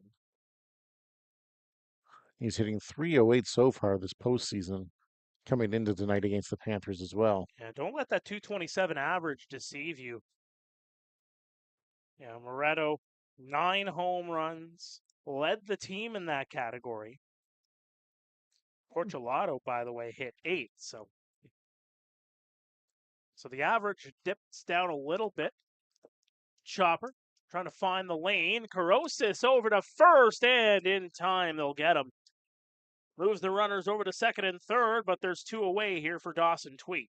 And again, that's another ball that just absolutely died in that wet grass there. AJ charged hard, realized he had no play at second base on Porcelato. Smartly went over to first base, got the out from Moretto. Now second and third, 2 outs here. But as you said, both runners did move up into scoring position. And again, we talk about this ad nauseum. The bottom of the order for the Jackfish, just the way they're able to get runs across. 4 of the 6 have come from the 7, 8, 9 batters, as that one's going to be skied high, deep to left field, and it goes to the fence. 2 runs will come in to score, and that's going to be a stand-up double for Dawson Tweet. Add 2 ribbies to go along with that homer from Tweet, and it's 8-1 Welland. So Tweet so far today, 4 of the 8 RBIs for the Welland Jackfish. He just continues to absolutely be on a tear when he gets to this ballpark. That ball off the bat looked like it was going to hang up for a routine fly ball out to left field. And then it just kept carrying and carrying and carrying over the head of Carthy out in left field. That'll bring up Ethan Hunt. Hit by a pitch in the second, lined out in the third. Chopper in the infield. Carosis over a hopper to first, and in time they'll get the out. But 2 more runs coming to score on the 2-run double from Dawson Tweet. It is Welland 8, Kitchener 1. Stay with us. This is Panthers TV.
Welcome back to Panthers TV. Mark Pare, Mike Gervais here in the broadcast booth here in Kitchener. Brandon Underhill remains on the hill. Defensive substitution. Grayson Barrett will go out to center field. Yeah, Gio Morello just coming out as a precaution from what we heard. And again, everybody wants to play. Nobody ever wants to see anybody get hurt, but safety is paramount. So that'll start things off here with Nick Parsons, who would love to put one into the field and maybe over the fence as well. 3 hits in the last game. And he's going to foul that one off of his foot. Parsons struck out in the bottom of the first rather, to end the frame with 2 on for the Panthers. And, you're in the bottom of the fourth, you're down 8-1.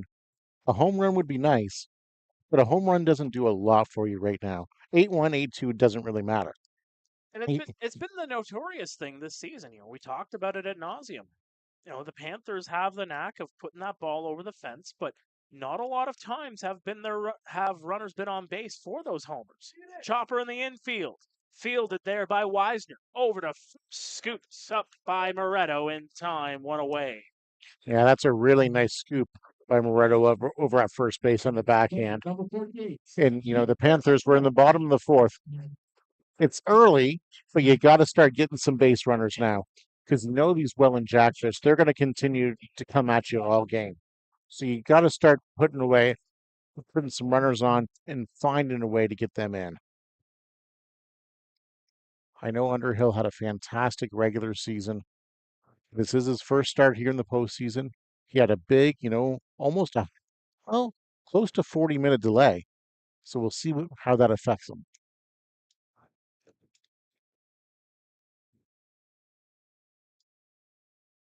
So Junior Ibarra, the batter, the 0-1.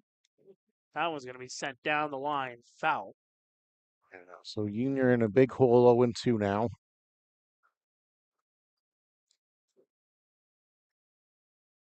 Had a 4-3 ground out to lead off the bottom of the second inning. The 0-2, chopper down the line. That'll go just foul. But spoiling some pitches. Letting Burnside see some more pitches from the on-deck circle as well. And as we said, Burnside's had a knack for coming up clutch towards the end of the season and so far here. So if Junior can get on, maybe Burnside can find a gap. Junior fouls another one off here. That looked like it went off his foot. So it remains an 0-2 count.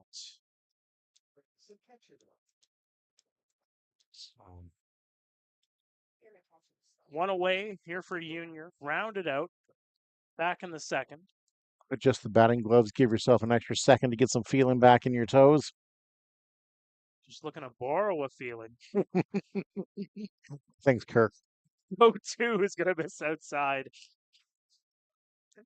So if the Welland Jackfish hold on and win this game, they will move on to round 2. An opponent to be determined, as that one's going to be lined to Dawson Tweet.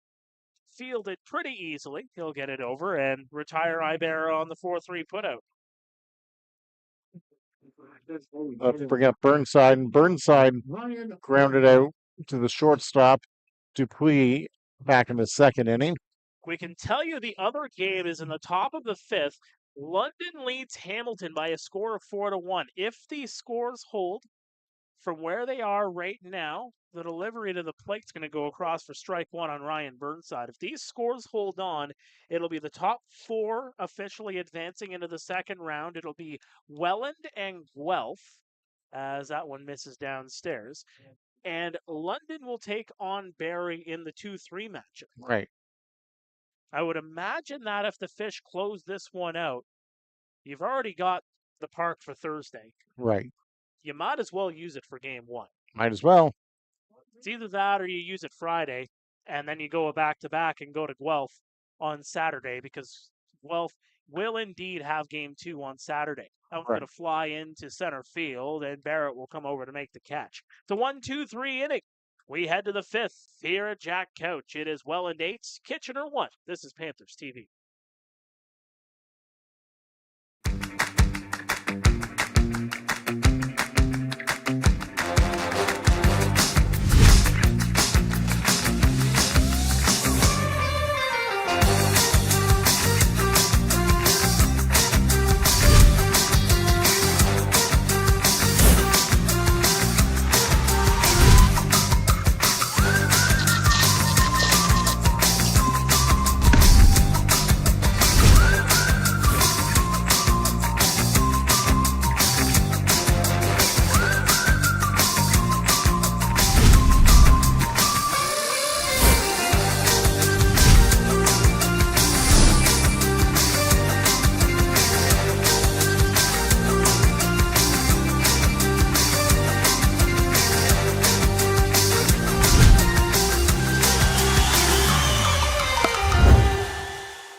Welcome back to Panthers TV. Mark Pare, Mike Gervais here in the broadcast booth here in Kitchener. 8-1 Welland. We have a new pitcher into the ball game. It is David Bruinsma taking over for Yadian Martinez. Yeah, Yadian gave us 4 innings, 8 runs against, which doesn't look great, but a lot of those little bloops, a couple of Jack Couch Park hops, a couple of slips because of the weather as well, too. So, unfortunate line for Yadian, but again, David Bruinsma in, and hopefully Bruinsma can keep the score here at 8-1 and let the Panthers mount a comeback.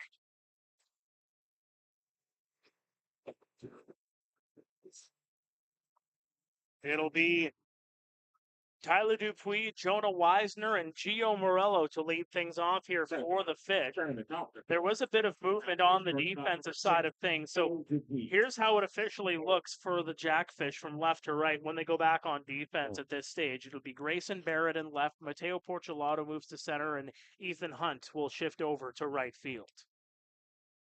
David Bruinsma, first delivery, paints the outside for strike 1. Bruinsma, his job, throw strikes. Don't allow any base runners. I know it sounds simple. I know it sounds basic, but that's as simple as it gets. That's very Greg Popovich of you. It was, yes. It really was. No balls, 2 strikes.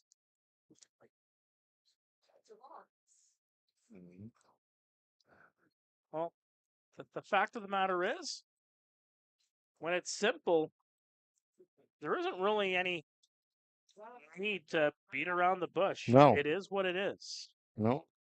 I had an old college teacher who always used to say, keep it simple, silly. Yeah. That'll miss. No 2 count turns into 2-2. Dupuis 1 for 2 on the day. Had an RBI single back in the second and a strikeout in the third. Well, it is 8-1, but again, no lead is safe here in Jack Couch. In a couple of big innings, you never know. Carosis can't field it. It goes into right or into left center. A base hit. Nice effort. 2 for 3. Nice effort by AJ, just under his glove. To the top of the order, third baseman number 4, Jonah. That'll bring up Jonah Weisner, who you mentioned, Mark. He's been your MVP so far this series, and he's been playing out of this world. I mean, when you're hitting 667. Yeah. Playing solid defense over at third base as well, too. Look, if Welland runs the table and wins a second straight championship, he is going to be a big reason why if he continues at this pace. In fact, I will call it right now in the first round. If Welland wins another championship here in 2024, Jonah Weisner will be the MVP. Okay. Call it right now. Okay. Yes, pitching can get the job done. Yes, you have Davey Mendez coming out of the pen. You have a good starting rotation at the same time too. 1 through 9 looks solid, but it all starts with Jonah Weisner at the top of the key. 1 ball, 2 strikes here on the third baseman. pulled off, and the appeal Right. is going to result in strike 3. So on the appeal, Leisner's rung up. So that's his second strikeout of the game. That'll bring up Grayson Barrett, who's coming in for Gio Morello. Final line on Yadi and Martinez. Pitches to 26 batters. Goes 4 innings, gives up 8 runs, 4 of them earned on 9 hits, struck out 5 and walked 2. The 1-2 is going to be fouled back. So 0-1 count to Grayson Barrett.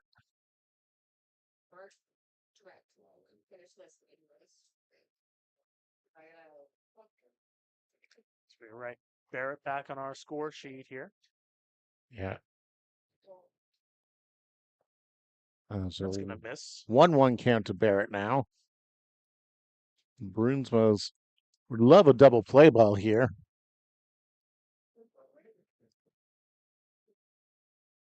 The delivery, and that one's going to be fouled off.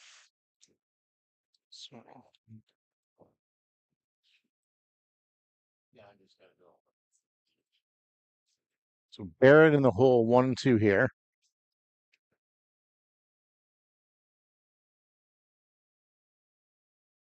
The 1-1 inside. That's going to miss. 2-1 count.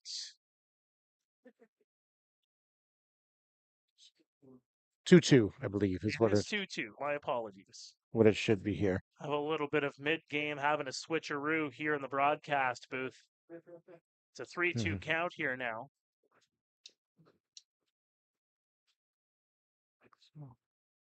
If you joined us late, we did have a little bit of a rain delay. That's going to miss for ball 4, and Barrett will take a walk. yes, he will. Partner, I think you might have to call this one on your own. I might have A to. little bit of a switcheroo, and well, on the fly, we're going to have to switch up the broadcast a little bit here, and it's going to be you doing the old Vin Scully, calling this one on your own. The best partner. I'm going to be your director for the rest of this game. Sounds good. I used to fall asleep to Vin Scully. I'll still keep the headset on, so you won't be talking to yourself. You know, I'm a Tigers fan at heart, but the Tigers obviously playing in the Eastern time zone, so I'd watch the Tigers game, and then I'd fall asleep to Vin every night. So that'll bring up Jake Sanford. Sanford with a line shot. That's going to score Dupuis. Dupuis coming through. The throw's cut down. So that'll make it a 9-1 Jackfish lead. RBI single for Sanford there. That'll bring up Robert Mullen. Mullen 1 for 2 on the day so far. Has a single in the second. And 2 flyouts. Flyout to right and a flyout to left. So the Jackfish here, 9-1 Jackfish, top of the 5th, 2 on, 1 out for Robert Mullen. Brunswick would love to spin a double play ball here. Absolutely love it. Big swing and a miss by Mullen there. Brunswick gets ahead of the count 0-1. Mullen looks in, gets the signs. Looks like we got somebody coming in from the Jackfish bullpen as well, perhaps. Brunswick checks just outside. 1-1's the count. So we thank all of you who are tuning in on Panthers TV here on YouTube. Jackfish lead 5-1, sorry, 9-1 rather, top of the 5th. This is just outside the Mullen there. 2-1's the count. Brunswick gets the sign from Ibarra on the rubber. Gets set. Swinging a foul ball by Mullen. 2-2's the count. Infield takes a couple steps further back. Middle infield moving in to double play depth there. Brunswick gets the sign, gets ready to deliver. Yanks that one just a bit outside. Try to throw a little bit of extra mustard on there and ended up just overthrowing it just a little bit. Full count to Mullen, 2 on, 1 out, top 5th. Here comes the payoff pitch to Robert Mullen. Misses outside for ball 4. So Mullen will take the walk and move out to first. Sanford will go first to second. Barrett will go from second to third. That'll give the bases loaded with 1 out for Mateo Portolato. Portolato 1 for 3 so far today. Had a single back in the 4th inning. Flew out to right in the 1st and lined out to second in the 2nd inning. 1 run already in for the Jackfish here in the top of the 5th. Ball, catches the outside block for a strike 1 there. I thought that might have missed just a little bit outside, but home plate umpire goes up with the right arm for strike 1. Brunswick gets set. Here comes the delivery. Swing and a foul ball back. 0-2 to Portolato here.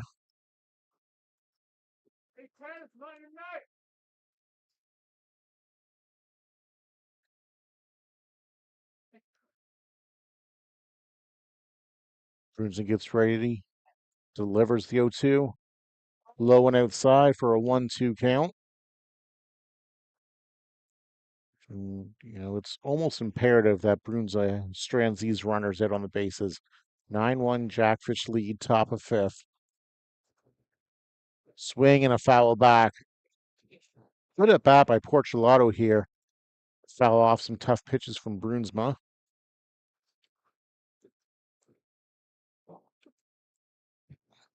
On deck, Steve Moretto.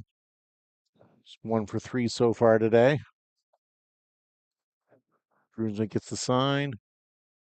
Delivers outside as well. 2-2. So if you're Brunswick here, you really want to make it happen on this pitch, this 2-2 pitch. Here's your action. You don't want to risk running the count full 3-2 and having to come in the strike zone. Gets the sign, delivers. Outside for 3-2. You can see Brunswick getting visibly upset with himself for missing outside wide there. Gets the sign, gets ready and delivers. Swinging a ball down to first. Misa over to second. Gets the out at second, but a run does come in. Portolato will reach first base on the fielder's choice, give him an RBI on the play as well. Mullen will go down on the 3-6. Sanford will move over to third. Barrett comes in to score. And again, give Portolato the RBI rather on the fielder's choice. It's a fielder's choice 3-6. Make it 10-1 Jackfish. Swing and a miss by Moretto. 0-1. Nice pitch by Brunzo there with the bottom falling out of it. Brunzo gets the sign, gets ready to deliver. Swing and a topper. That's going to be a hard play, and the Panthers can't get it. Another run will come in. So Sanford will come in to score. Nothing Parsons could do on that. A little tapper kind of died in the wet grass. Give Moretto an RBI single. Now batting number 20, second baseman Dawson Tudor. So Portolato will go over to second.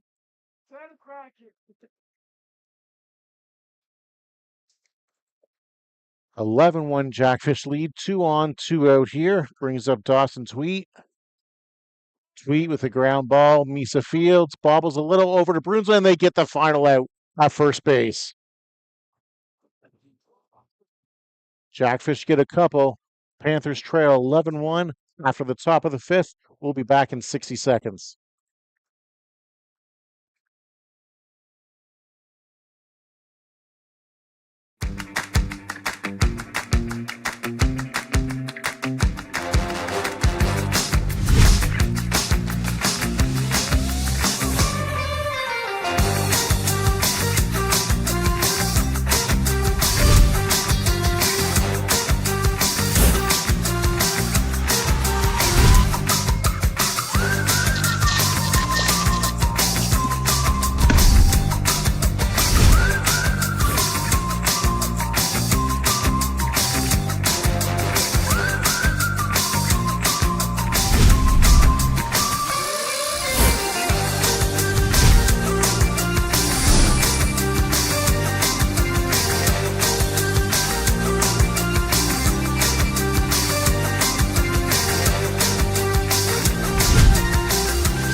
Welcome back to Kitchener Panthers TV here on YouTube. We're going to the bottom of the fifth. Panthers trail the Jackfish 11-1. Things are looking a little somber here around Jack Couch Park in the middle innings. The rain delay kind of sucked a lot of the energy out of the ballpark. And the 11 runs that the Jackfish have put up haven't done a whole lot to help at the moment. But hey, this game is far from over. Two up in the bottom of the fifth for the Panthers. We've got Carthy, McTagg, and Carosis. Underhill still on the hill, no pun intended for the Jackfish. Carthy 1 for 1 today with a single to left. First pitch to Carthy misses high and inside for a ball, 1-0. I am Mike Gervais. Thanks for tuning in. We had a little reshuffling up in the press box. There's a line drive under the glove of Tyler Dupuis. So Carthy reaches with his second hit of the game. On a single over to short. Dupuis ranged far to his left, was unable to field it. So 1 on, nobody out for Liam McTagg here. McTagg grounded out to the first baseman. That's in the bottom of the second inning for the Panthers. And again, the name of the game for the Panthers is base runners. You're not going to get all 10 runs back at once. So get some base runners on, create some havoc, create some tension and some uneasiness for the Jackfish and see what happens. Underhill delivers way inside. McTagg had to jackknife himself out of that for a ball, 1-0.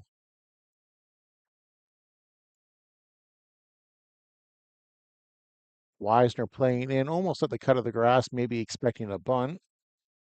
Pitch from Underhill misses outside, 2-0. McTagg does have good speed, although I don't know that you would see a bunt right now. 1 on, nobody out, bottom of the fifth. McTagg up to the count, 2-0. Ball misses outside, 3-0. And an emphatic throw back to the mound from Robert Mullen, the catcher. I assume this will be a red light for McTagg here. I don't see him being green lit. There's a ball in there for a strike, 3-1.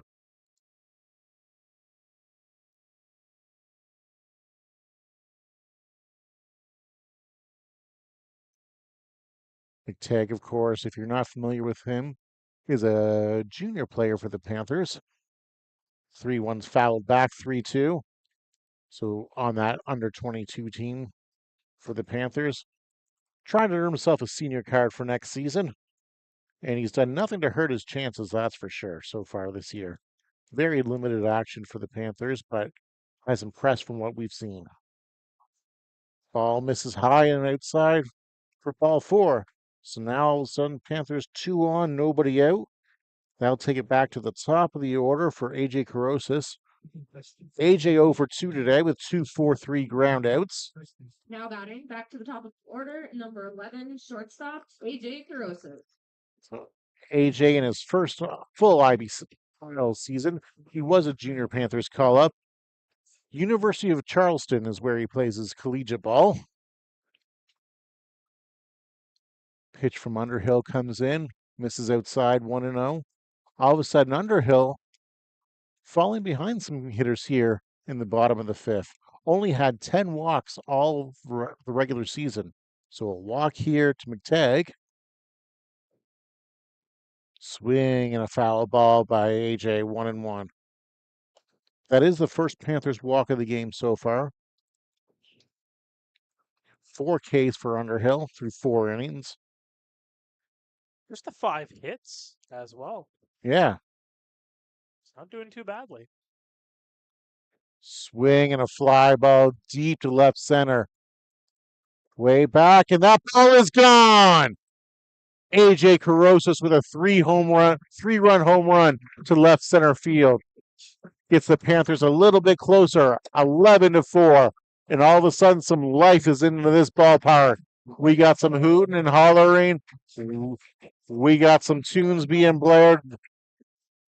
A little bit of energy injected into this ballpark right now. AJ Carosis got that ball up in the jet stream and deposited over the left center field fence. We're going to have a mound visit by the Jackfish now. Now batting number 20, Dolan Misa. So that's the Panthers' second home run of the game. Gonzalez hit the solo home run in the bottom of the third for the Panthers. And, we talked when we came back from the rain delay of how that could affect the pitchers. And of course, Underhill did have a little bit of a longer delay than Yadian did.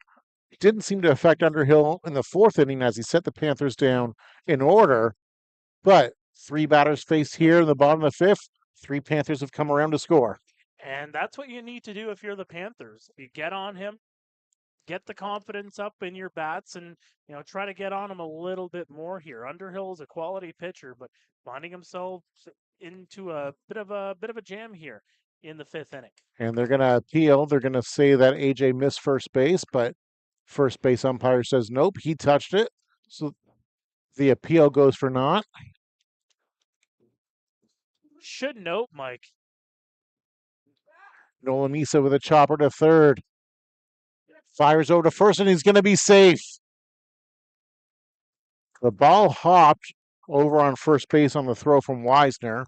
Misa had pretty good speed. I think even if that ball's caught over at first, I think Misa beats that out. We'll see how that's scored. Raul Gonzalez. Back to the home run from AJ Carosis. One thing to note from that, it wasn't his baby blue bat. It wasn't. Maybe he'll go with the trademark wooden bat from now on. Well, I mean, the blue bat was cracked in the last game here in Kitchener, so a little bit of new luck for AJ Carosis.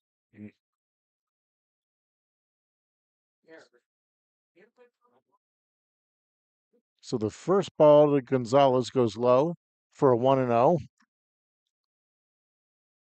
Second pitch comes in low and outside for 2-0. So now there's been 4 batters reached. Underhill behind Gonzalez 2-0. Gonzalez taking all the way there. Didn't even take the bat off the shoulders. Breaking ball in for a strike, 2-1. Underhill comes set, delivers. Caught the bottom rail there for a strike, 2-2. Panthers faithful not liking that call out here at Jackfish Park. We thank you for joining us on YouTube wherever you may be watching from. If you left the park early because of the rain, Gonzalez takes that pitch low when outside, 3-2. So Misa aboard. I believe it was scored a hit. Gonzalez here, ahead in the count, 3-2. Might see Misa on the run here. Underhill gets set. Misa stays put. Gonzalez through the hole. Out to right field. Misa stops at second. Gonzalez with a base hit to right.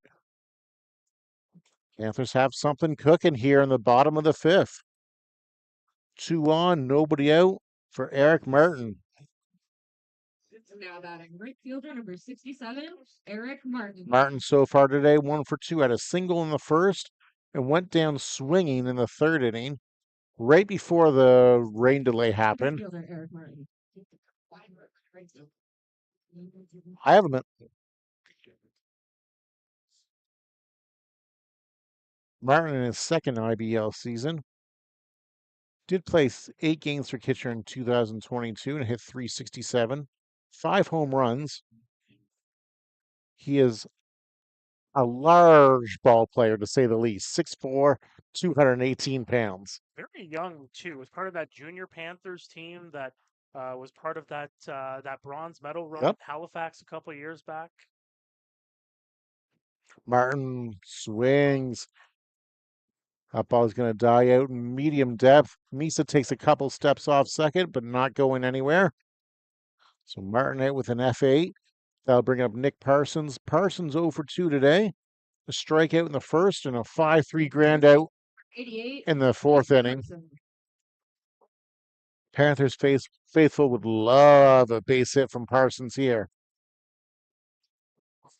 Parsons in his first IBL season was initially signed with the Welland Jackfish.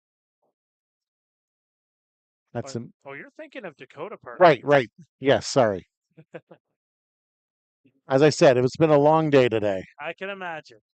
I had a few appointments to attend to this morning. Hey, man, you're a lot stronger than most of us. I'll tell you that right now. For those of you who don't know, this will be my last broadcast this season, unless we're back here tomorrow night. I have to go away and have some surgery to remove some unfortunate cancer that's kicking around, but I beat it once before and I'll beat it again, and I'll be back next season most likely. You're damn right you will, sir. So I thank you for listening to my rants about baseball and Blink 182 and wrestling this year. It's been a fun season. Anyways, back to ball game here. Parsons takes low and outside for a ball, 2-1. 2 on, 1 out, bottom of the fifth. Panthers trail 11-4. It was 11-1 at the start of this inning. So they've clawed back a little bit on a 3-run home run by A.J. Carosis. Underhill trying to knock some dirt off his cleats there. As I said at the top of the game, you might start to see some dirt stick in from those pitchers. Might have to get the old tongue depressor out there and file it off old school style. Underhill gets the sign and delivers inside for a ball, 3-1 to Parsons.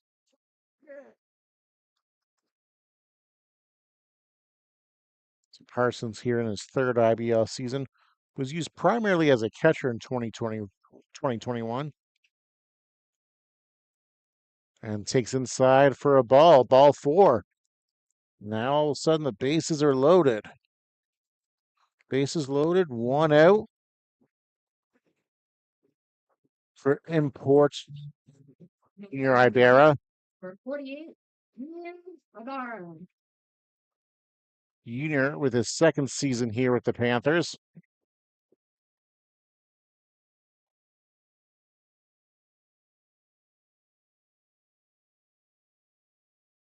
So bases loaded, 1 out for Junior. Junior with 2 ground outs to the second baseman so far today. First pitch swinging. Think that's going to stay in play, and it is caught. Nice over-the-shoulder catch there in foul territory by Steve Moretto for the Jackfish. So that'll leave it up to Ryan Burnside. Burnside 0 for 2 today. Had a ground out to short and a fly out to center. And that is a big catch. It is. 55, Ryan Burnside. It really is. Burnside in his 4th IBL season, playing with his 3rd team, was in Hamilton and in Toronto. Former Carlton Raven with the OUA, was catcher of the year in 2019 for the OUA Ravens. First pitch into Burnside's a strike, 0-1. Just want to say you're using my notes very well. And, you know, I got to shout out Mark Pare here. He's done a fantastic job of putting these notes together for people to use. So thank you, Mark. Swing, and Burnside lines it.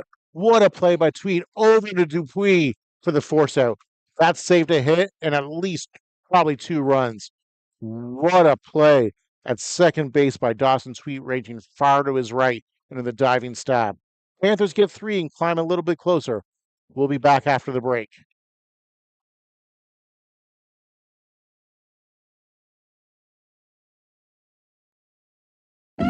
Our grandfather started this business in 1925, immigrant who came to Canada with nothing, building up his first store. My father took over the business in 1970. After he retired, my brother and I expanded it to additional markets. We have memories of being kids playing in the Teppermans of 1975 and 1976.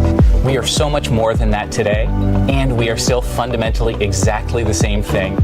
This is more than just retail. At Teppermans, our values are a commitment to people, our team, our customers, commitment to environmental sustainability. But the heart of our business is family. The furniture in your home really does form and define your experiences and your memories. The things we sell makes a house a home. Those are the moments that bring people together. It's about honoring the old school values of Nate Tepperman and Bill Tepperman, and really looking to inspiring the future generations of our customers.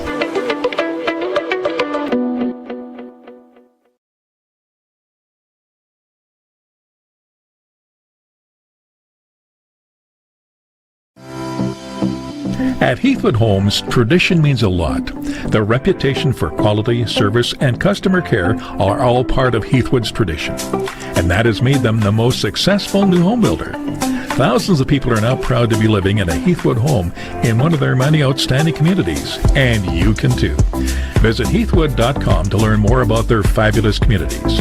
With Heathwood, you'll be home at last.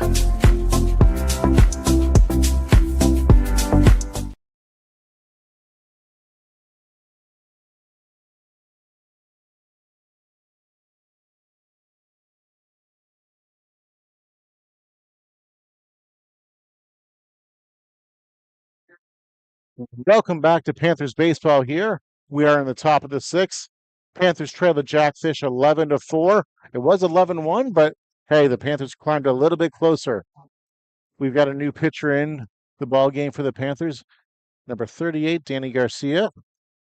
First batter he'll face is Ethan Hunt. For Welland, left fielder number 9, Ethan Hunt. Ethan Hunt has moved over to right field. He started the game in left field.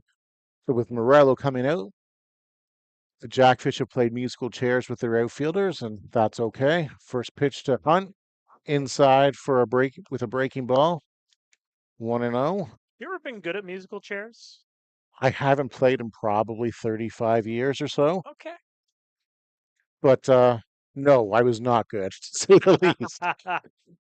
Second pitch comes in, misses inside as well, 2-0. I mean, you got to find something to talk about in an 11-4 ball game.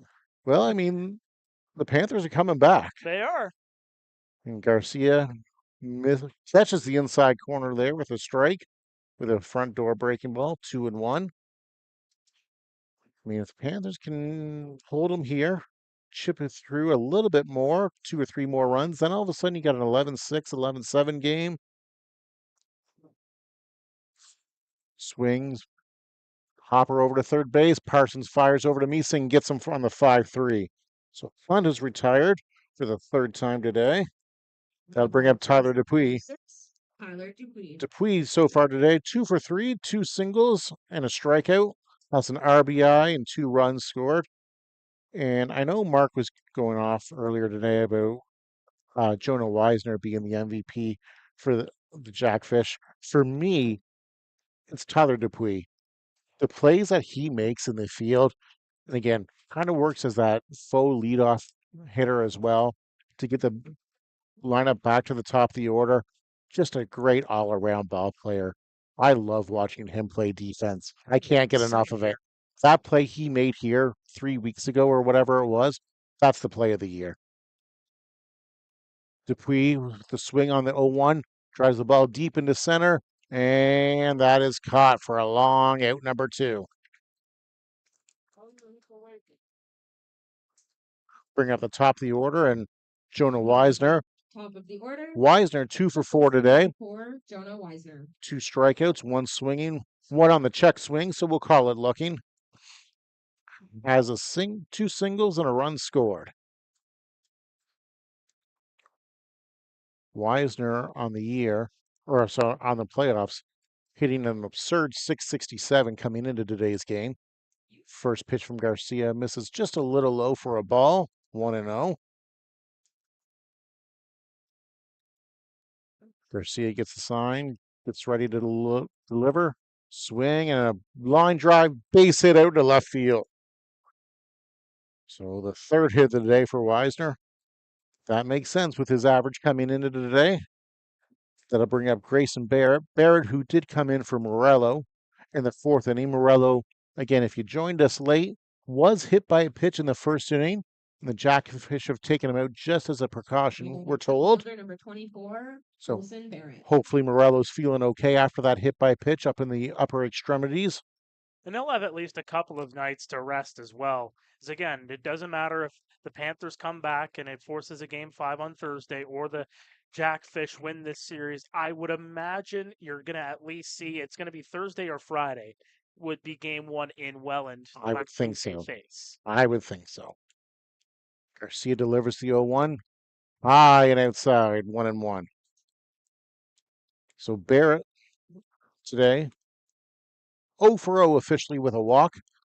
Did come around to score. 1-1 pitch coming from Garcia.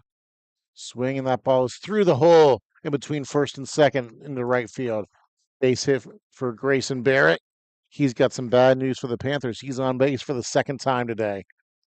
Out of town scoreboard update. The London Rangers have a 4-1 lead on the Hamilton Cardinals. That game in the top half of the seventh. Again, if London ends up winning that game, they will finish off the Cardinals in 4 games and would advance to round 2, which would mean if Welland wins this game here tonight, it would be a Welland-Guelph semifinal. First pitch into Sanford in for a strike, 0-1. Sanford has reached base all 4 times today. He's got 3 singles and a double, a couple RBIs to his credit, and a couple runs scored today as well. Garcia gets a sign, delivers the 0-1. That pitch is in for a strike, 0-2. Barrett with a little bit of a lean, and I don't know about that one, Blue, so I'm going to step out for a couple seconds. Regroup here. Garcia gets a sign, ready to deliver to Sanford. Garcia Sanford swings, just gets a pitch piece of it rather. Foul it away. 0-2.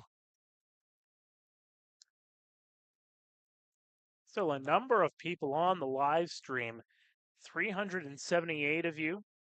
We do thank you for joining us on this feed. And of course, the Panthers not usually playing at home on Tuesday nights, but in the playoffs, when you don't have the home field advantage, you take the games when you can get them. Absolutely. Garcia delivers outside with a ball, 1-2. And while you're at it, you're on this page. There's that button that's just underneath the name Welland, right under the title. It says subscribe. Hit that button. It'll help us out. We'd be forever grateful. You'll be notified anytime. You can even turn off notifications, but still we love to build up that subscriber count. It'll definitely help out the organization. And if you want to be notified anytime we're on the air or posting videos, I'm going to do my best to try to post some stuff during the off season, including potentially when a new owner comes in to play here in Kitchener, as that one's going to miss outside for a 3-2 count here on Sanford. You'll be notified. That's right. And you mentioned the new ownership. I know there's been some initial interest coming in with some people having some talks, so we'll see where that goes. Hey, Cosmos is doing a great job. Full count, swing and a miss. Strike 3.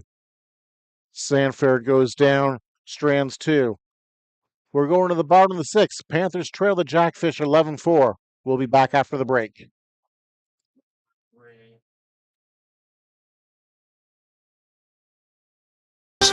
All is quiet. Or is it? The North American house hippo is found throughout Canada and the eastern United States. House hippos are very timid creatures and are rarely seen, but they will defend their territory if provoked. They come out at night to search for food, water, and materials for their nests. The favorite foods of the house hippo are chips, raisins, and the crumbs from peanut butter on toast. They build their nests in bedroom closets, using lost mittens, dryer lint, and bits of string. The nests have to be very soft and warm. House hippos sleep about. It's nighttime in a kitchen just like yours. All is quiet. Or is it? The North American house hippo is found throughout Canada and the eastern United States. House hippos are very timid creatures and are rarely seen, but they will defend their territory if provoked. They come out at night to search for food, water, and materials for their nests. The favorite foods of the house hippo are chips, raisins, and the crumbs from peanut butter on toast. They build their nests in bedroom closets, using lost mittens, dryer lint, and bits of string. The nests have to be very soft and warm. House hippos sleep about 16 hours a day. That looked really real, but you knew it couldn't be true, didn't you? That's why it's good to think about what you're watching on TV and ask questions, kind of like you just did. A message from Concerned Children's Advertisers.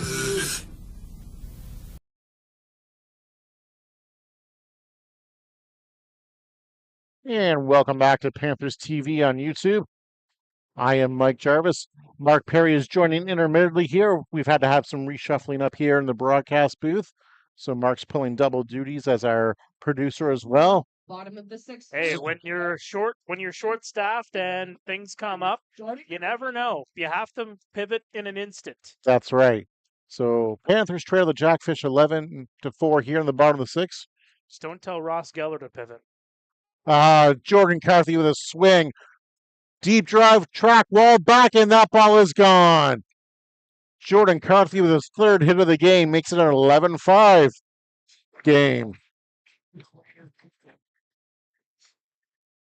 Jordan Carthy put that one on a tee. Felt like he was playing top links there. It did. Carthy in his fourth IBL season says, you know what? I want to come back for a fifth IBL season. This game's kind of fun. Let me hit this ball out. And all of a sudden, it's 11-5 game. That'll bring up Liam Matag. Matag had a walk in the bottom of the fifth. He came around to score on the AJ Carosis 3-run home run. So Matag officially 0 for 1 today. Ground out to first back in the second inning. Shows bunt. I don't think he was ever seriously considering how fast he pulled that back. 0-1's the count to McTagg. Underhill gets the sign, gets ready to deliver. Swing and a foul ball. McTagg down on the count 0-2.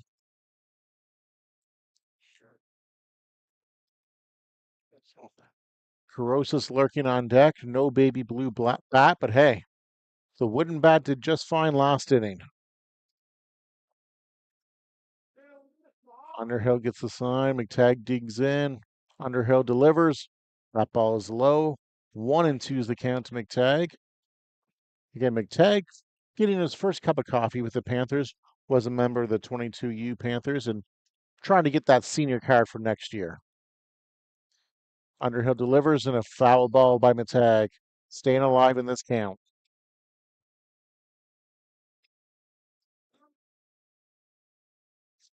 Well, I believe McTagg would also qualify as a junior He would, next yes. season too. So I think in order just to maximize the amount of senior cards you have, even if he has a good showing here, He probably will be a junior. you have him as a junior, but you bring him up, you maybe get him into a few extra ball games, and really start to ease him into the IBL, because that transition to go from junior to the IBL, it's not easy. McTagg hits the 2-2 out into center.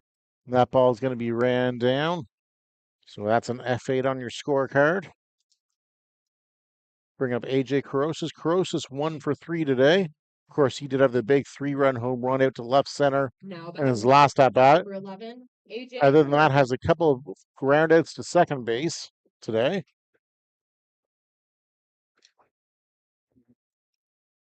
Carosis, he's a guy who, as the season has gone on, is really, really impressed.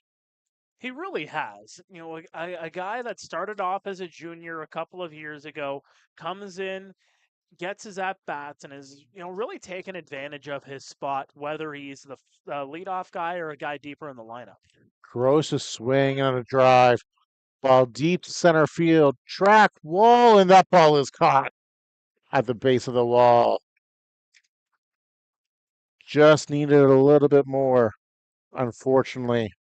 Porchelato drifting back and catching that one deep in center field off of the bat of Carosis. Right at the warning track. That was. 20, Nolan Misa. Unfortunate that ball didn't carry just a few feet more.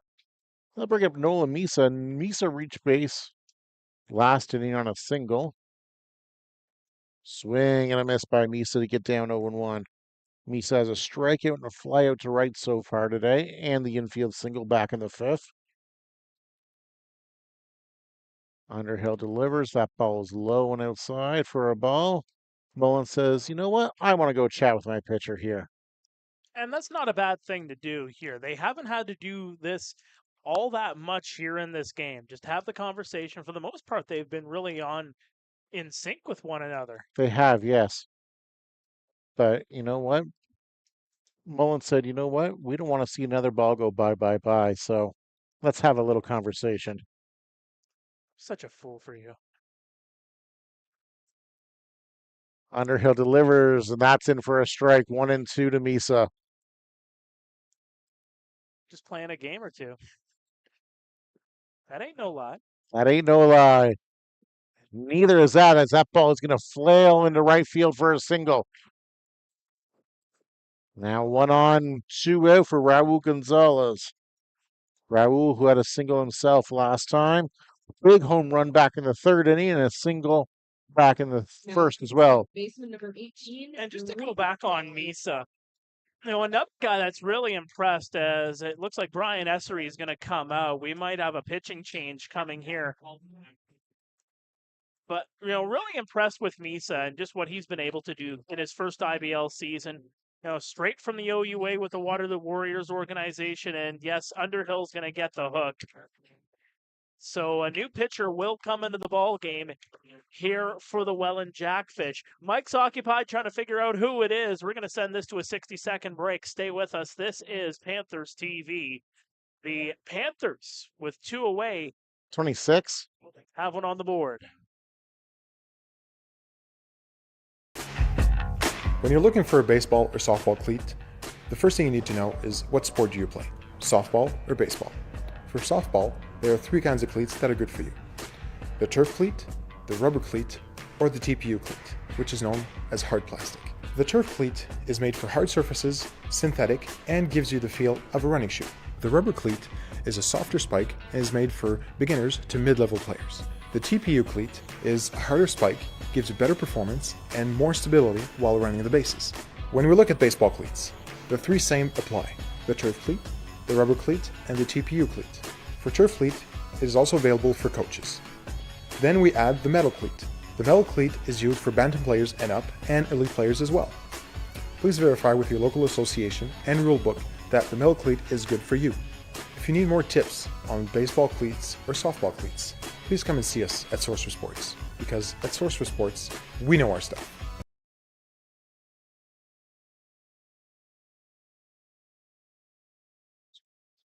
Welcome back here. We do have a pitching change to report for the Jackfish. Scott Gillespie in for the Jackfish. Gillespie, yes. Gillespie, yes. I'm trying to pull up his numbers, but our internet is a little slow here, so bear with me. The media rule at Jack Couch Park is for. But we are at an 11-5 game. Panthers were down 11-1 at one point in the last inning. But again, you just keep pitching away, pitching away. One thing to note about Gillespie is that he has appeared in 3 games this season against the Panthers, a perfect ERA, has gone through 3 1/3, and has only given up the 1 hit. That was through the regular season. So you mentioned the perfect ERA against the Panthers. Does have a 5.95 ERA as a whole in the regular season. So he's a little gettable, to say the least. So he'll be tasked keeping this as an 11-5 ball game. First pitch to Gonzalez is in there for a strike, 0-1. Again, if you joined us late, Jackfish raced out to an 11-1 lead. The Panthers have been chipping away. It is 11-5 now. Panthers scoring 4 runs in the last inning plus. Gonzalez swings and lines that one foul. 0-2 is the count. Yeah, if you are joining us late, what an interesting turn of events we have seen in this game. Panthers starting to claw back amid a rain delay we had in this game. The rain did play a factor early on, including a couple of the runs that came in to score for the Jackfish. It's not to make excuses, but there were a couple of slip and falls from the Panthers. And Gillespie's going to hit Gonzalez there. So Gonzalez will take his base. It's a little painful, but hey, when you're down by 6 runs in an elimination game in the 6th inning, you'll take your base any way you can. That'll bring up Eric Martin. Martin on the day 1 for 3 today.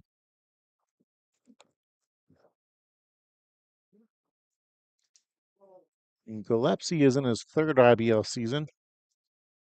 He began the 2022 season with Trois Rivers in the Frontier League. Played multiple years out with the Edmonton Prospects in the Western Major Baseball League.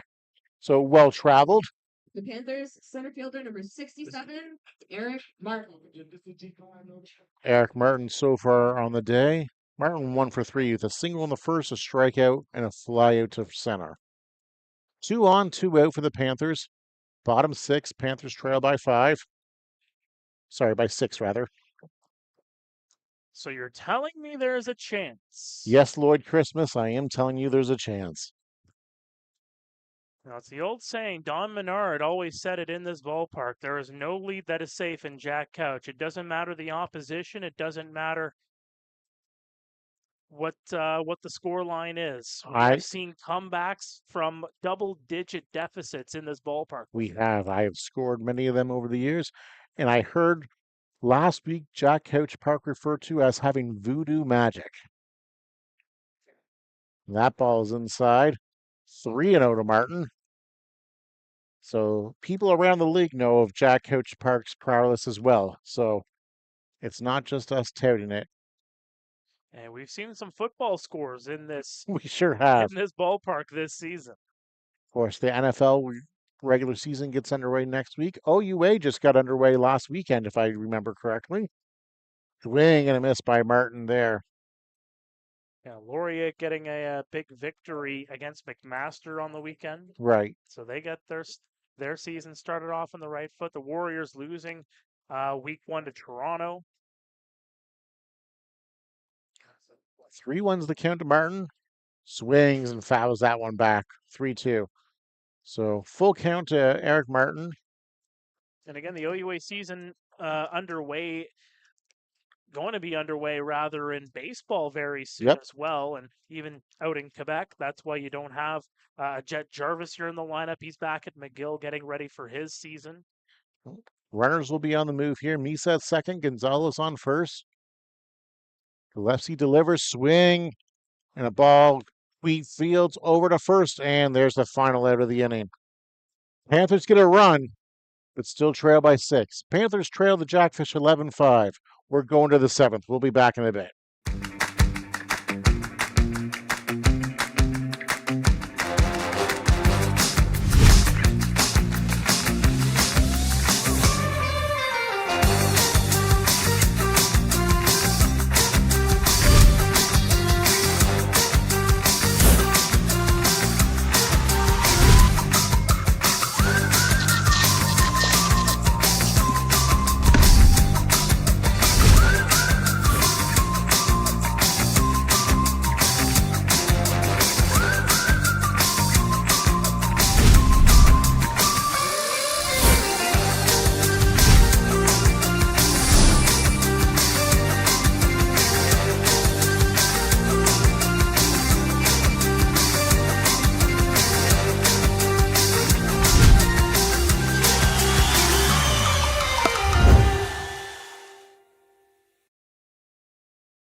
To be the best, you've got to wring performance from every second. The game is getting faster every season. So Rawlings made a time machine to help you keep up. Introducing the all-new Velo ACP. It's light, it's balanced, so you can pick your pitch and drive the ball with maximum exit velocity. The game's gotten faster. Your bat has too.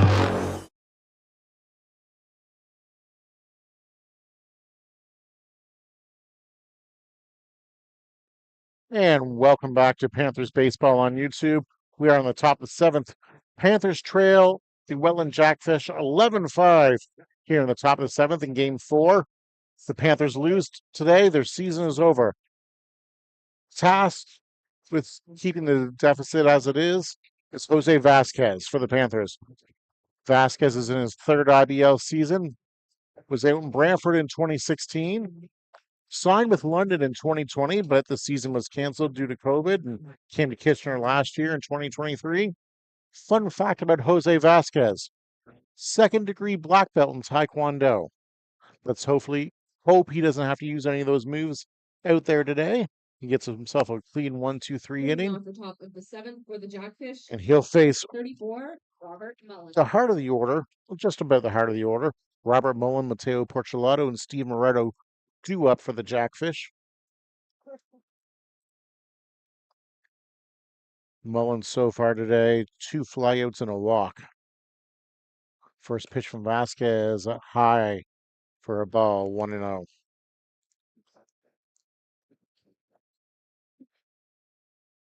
Now you wouldn't know it with that black belt that he has.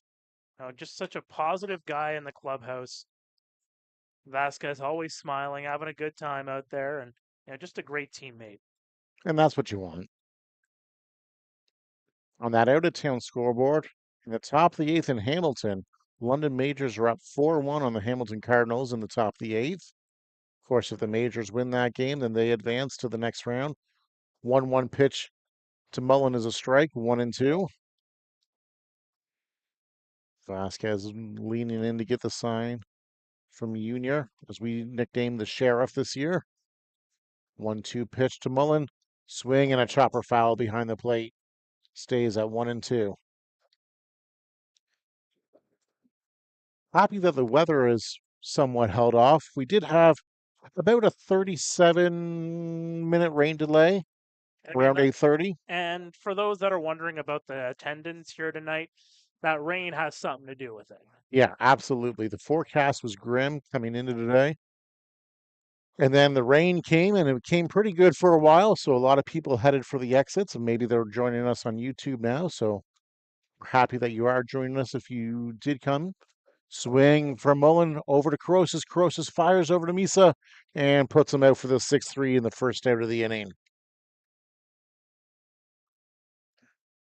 That'll bring up Matteo Porcelato. Porcelato's reached base twice today, rather. Has a walk and a single. Now back Fly out to right and a line out to center. Matteo Porcelato. I said a line out to center. I meant to say a line out to second, rather. Vasquez gets the sign and gets ready to deal. First pitch comes in for a strike, 0-1.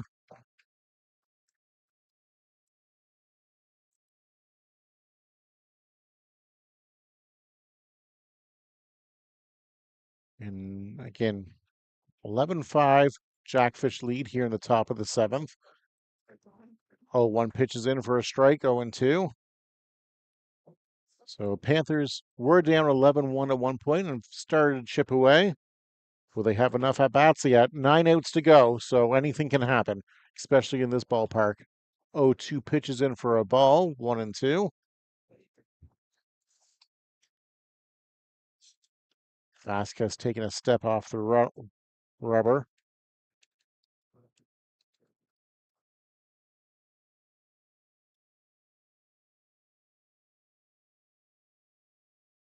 Vasquez gets a pop-up from Porcelato there. Infielders, and Vasquez is going to do it himself. You never want to be a pitcher in that position, but Vasquez handled it well. Vasquez got into 12 games for the Panthers this year, 6 starts, 1 complete game, Number 15, Steve Moretto. pitching to a 5.76 ERA, 12 walks, 32 earned runs, and 50 innings for Vasquez this year. 57 Ks as well, which is nice to see. First pitch, swing and a miss to Moretto, 0-1. Moretto today struck out in the second, had a walk in the third, a 6-3 grand out in the fourth, and an RBI single in the fifth. Really getting those at-bats lumped together in the middle innings was Moretto. 0-1 pitch comes in for a strike at the top of the rail, 0-2. Vasquez pitching well here in the 7th. Looks like there might be some action down in the Jackfish pen. We will see. Vasquez gets ready to deliver the 0-2. Swinging a line drive down the right field line. That ball's going to be foul in the aforementioned Jackfish bullpen there. So hopefully they had their heads on a swivel and nobody was hit by the ball. And yeah, the weather has definitely cooled off a little bit. The rain has stopped, which we're all glad for. Haven't seen any lightning in a little bit. Nope. That was pretty much a big story in the first couple of innings. It was, yes. First pitch, sorry. The 0-2 pitch came in low for a ball, 1-2. And, looks like we're going to finish this game off tonight where After all that we've been through, we're 2 hours gonna get ago, a I game. did not think we were going to. Vasquez delivers the 1-2 just outside for a ball, 2-2. Nobody wanted to come back here tomorrow night to finish this game off. No. Those rainouts, they wreak havoc, especially this late in the season when you're kind of in a rush to get things in. You got players leaving to go to different collegiate teams. Vasquez delivers the 2-2. Swing and a ground ball. Misa Fields bobbles, and Moreto's going to reach base. Let's see how they score that one. Well, luckily for me, if there was a game 5 in the Guelph Chatham Kent series, I wouldn't have been available for tomorrow night. So, Oh, wow. yeah, Now batting second baseman. it's the way the schedule works. Yep. Mark pulls not just double duty, not just triple duty. When he can't, all of the lacrosse and the OUA, or sorry, not the OUA, but the OHL stuff that he does as well, too. That's why they call me heavy duty. I might call you something else, but that's okay, partner. Hey, just whatever you call me, just don't call me late to dinner. First pitch in to Dawson Tweet for a strike, 0-1. Speaking of dinner, if anybody wants to bring a couple pizzas up to the media booth, that would be greatly appreciated. 0-1 pitch to Dawson Tweet, fouled off, 0-2. We're not picky about places, just any pizza places. Dawson Tweet down on the count, 0-2. 1 on, 2 outs for the Jackfish, top 7. Vasquez delivers, check swing, and yes, he did go. Tweet strikes out to end the inning. Jackfish strand a runner at first. Panthers down 11-5 as we head to the stretch. We'll be back after this.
And welcome back from the break in the 7th inning stretch. Hopefully you got up, got your stretching, got to the fridge, got yourself a snack, used the washroom, because we're in for a heck of a finish here at Jack Couch Park.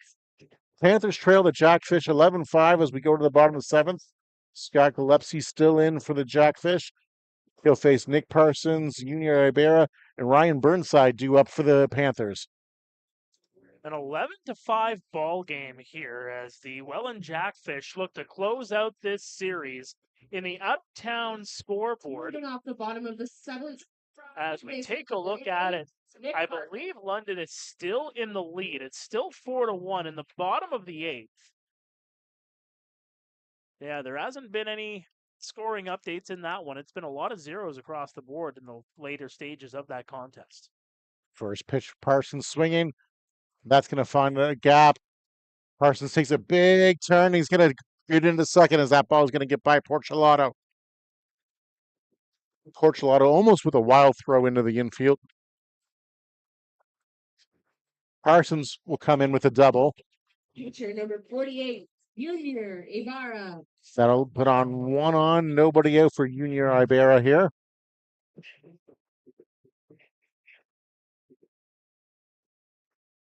So again, if that scoreline holds in Hamilton tonight, London will win the series. That'll be the 2nd, 3rd, and 4th seed advancing. Welland, the last team in that equation, could be Kitchener if they come back. Could be. We've got 9 outs to work with here, Panthers fans. Let's see what we can get going. Parsons takes his lead at second. Gillespie looks, fires to Ibarra.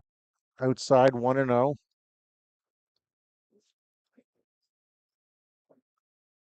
Final line on Brandon Underhill tonight goes 5 2/3, gives up 5 runs on 10 hits, struck out 3, walked 2, faced 29 batters. Swinging a line drive up the middle. Parsons getting waved, and he's going to get a laid stop sign. I think that's the right call, down 6 runs in the 7th inning. If there's 2 outs, maybe you send them, but with no outs, you might as well hold them. So Junior with a single up the middle. Runners on the corner, nobody outs for Ryan Burnside. And that's good for Junior. 0 for 3 on the night. A guy that is pretty consistent with the bat. He has been consistent with the bat since coming to the Panthers organization at the beginning of 2023. And getting contributions like that later in the game, it just kind of encapsulates the kind of player Ibarra is. Doesn't quit no matter what the score line is. Right. And, he did go on quite the heater when he came back from national duty last year. Yes, he did. First pitch to Burnside, fouled away. 0-1. Burnside today, 0 for 3. 6-3 ground out, an F8, and was put out, to end the inning in the 5th inning. It was a 6-4 fielder's choice that he technically reached on, but he didn't because of the end of the inning. So, 0 for 3. But it was a heck of a play by Dawson Sweet to nab Burnside last inning. 0-1 comes in. That ball's low and inside, 1-1. If you're Burnside here, you're not looking for the big 3-run homer. You're looking just find some green, keep the line moving. Jordan Carthy's on deck. Carthy's 3 for 3 today with 2 runs scored. Had the home run last inning.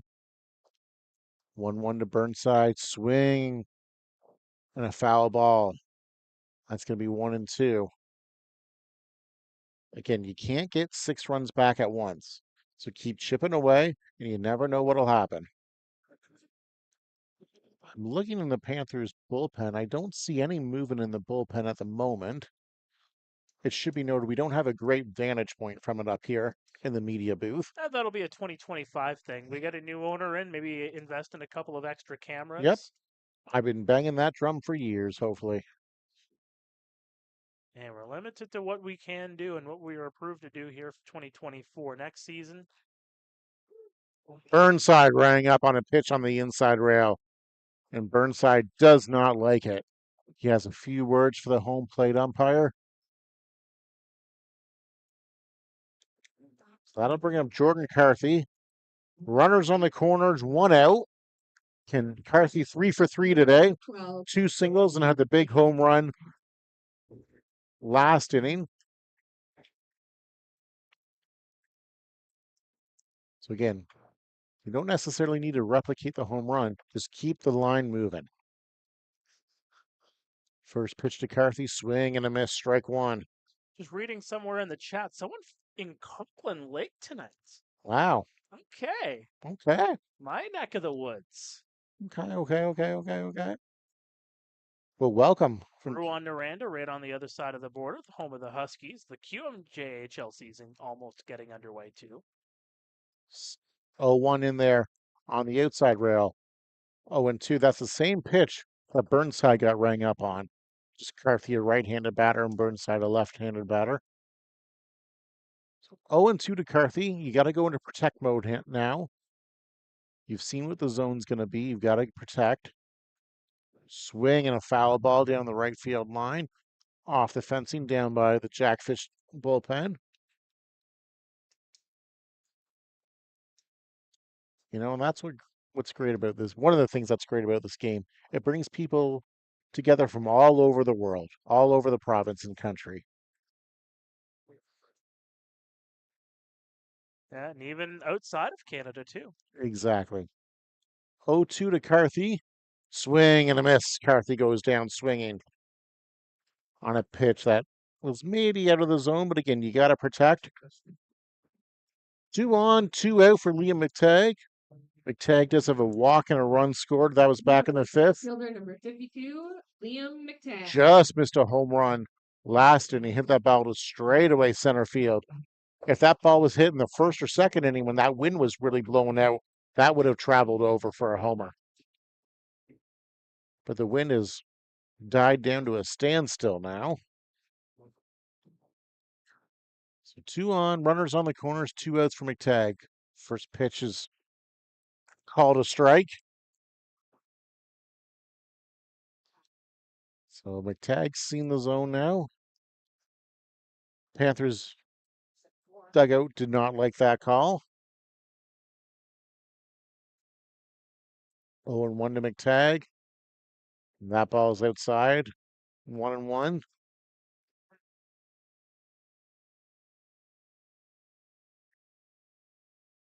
And Jonah Weisner playing in almost at the cut of the grass like he has every time on McTagg tonight.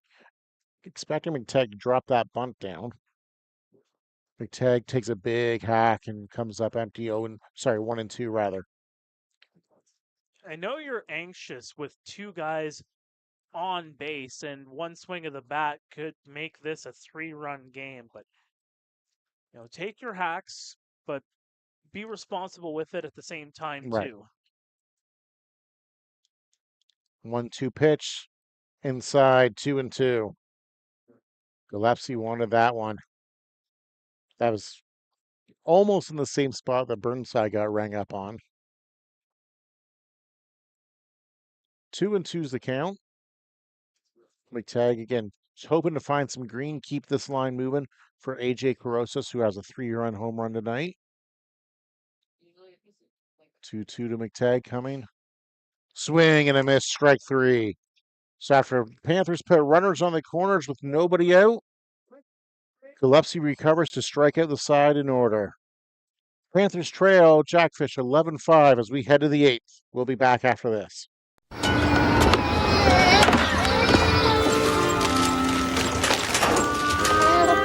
Viens, Abby. Inzedi.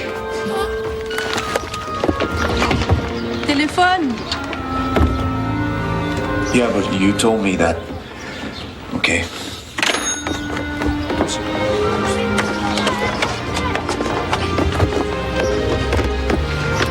I wanted the day off. I knew they wouldn't leave me alone. But I couldn't let the guys down.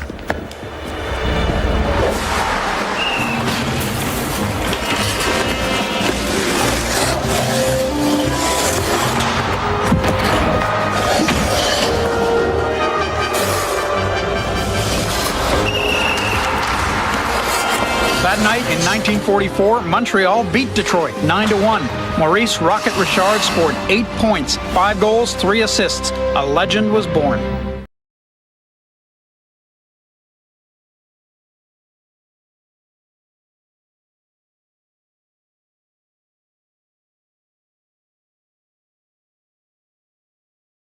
I guess you could say my story's a little unusual.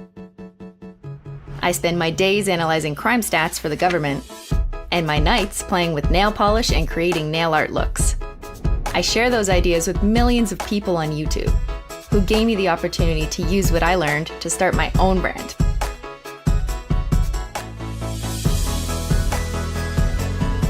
My audience is my community. I'm so lucky to have them.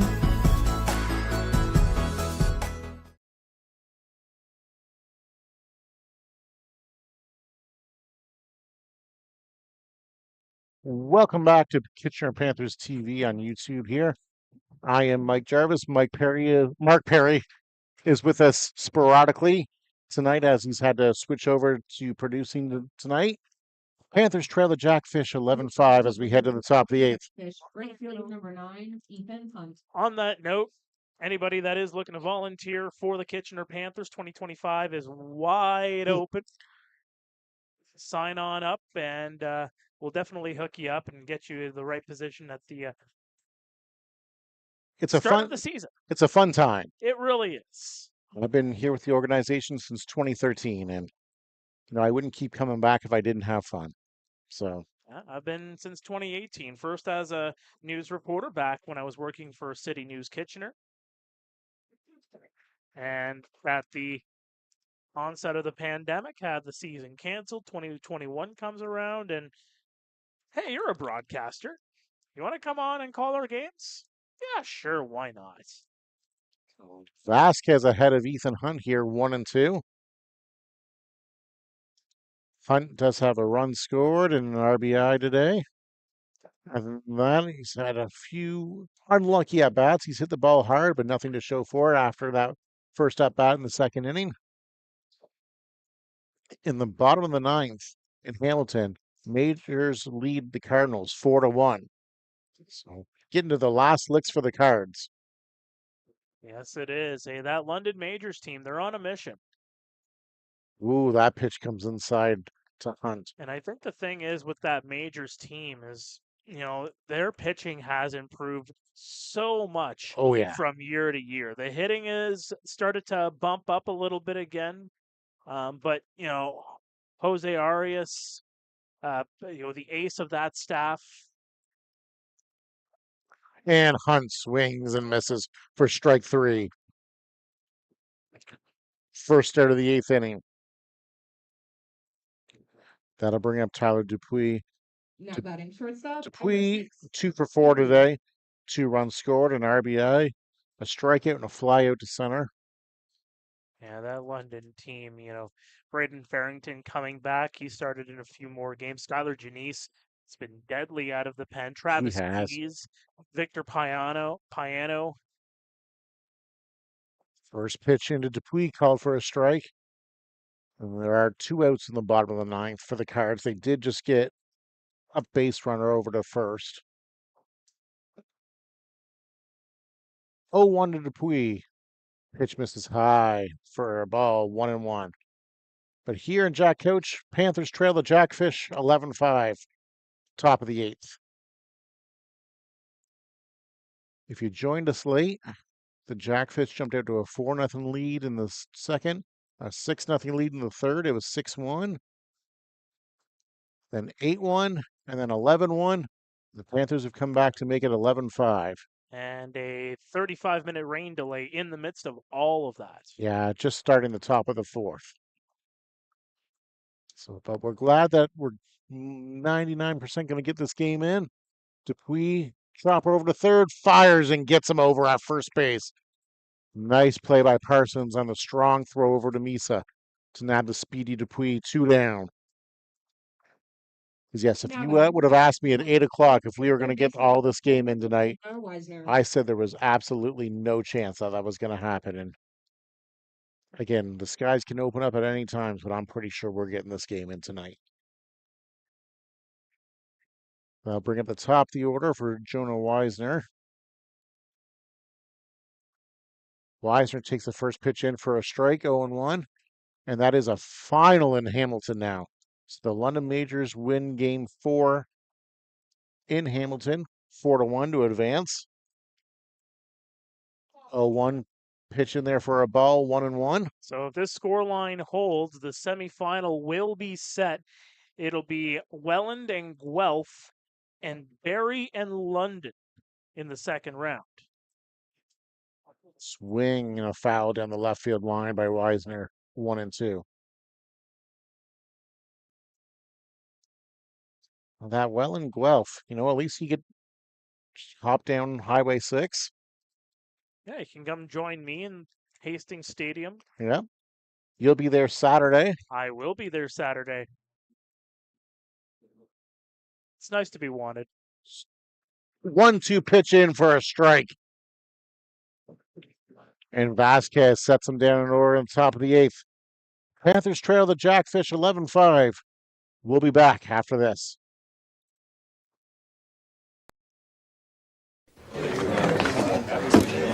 Hey, Mr. Ricky. Boys, I want you to meet someone.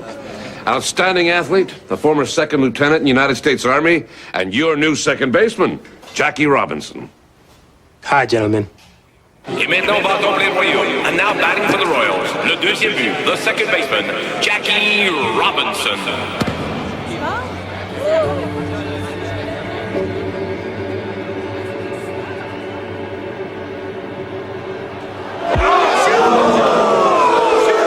Quatrième manche, fourth inning.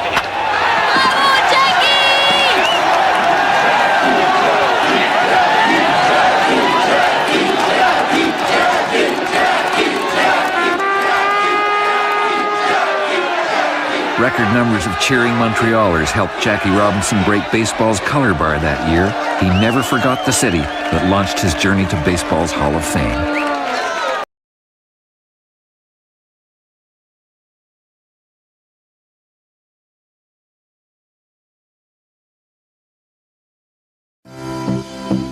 At Heathwood Homes, tradition means a lot.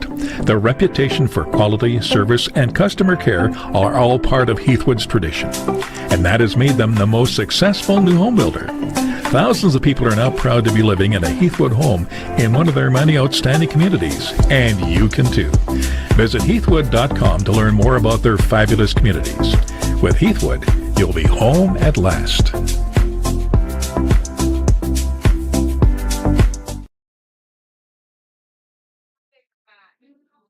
And welcome back to the Panthers broadcast here.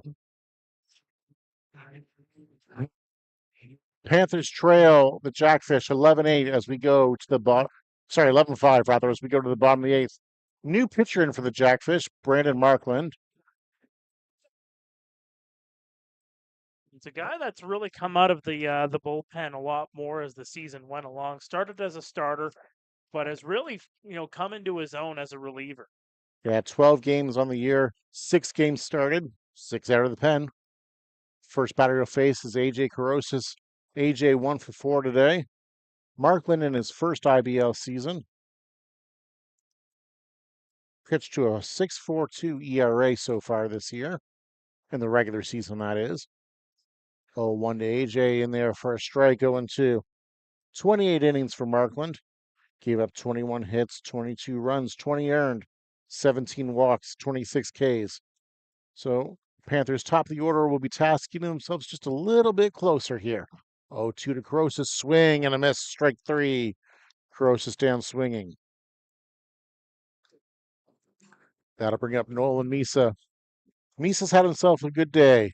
2 for 4 with a strikeout and a flyout to the right. Nolan Misa. Other than that, 2 singles.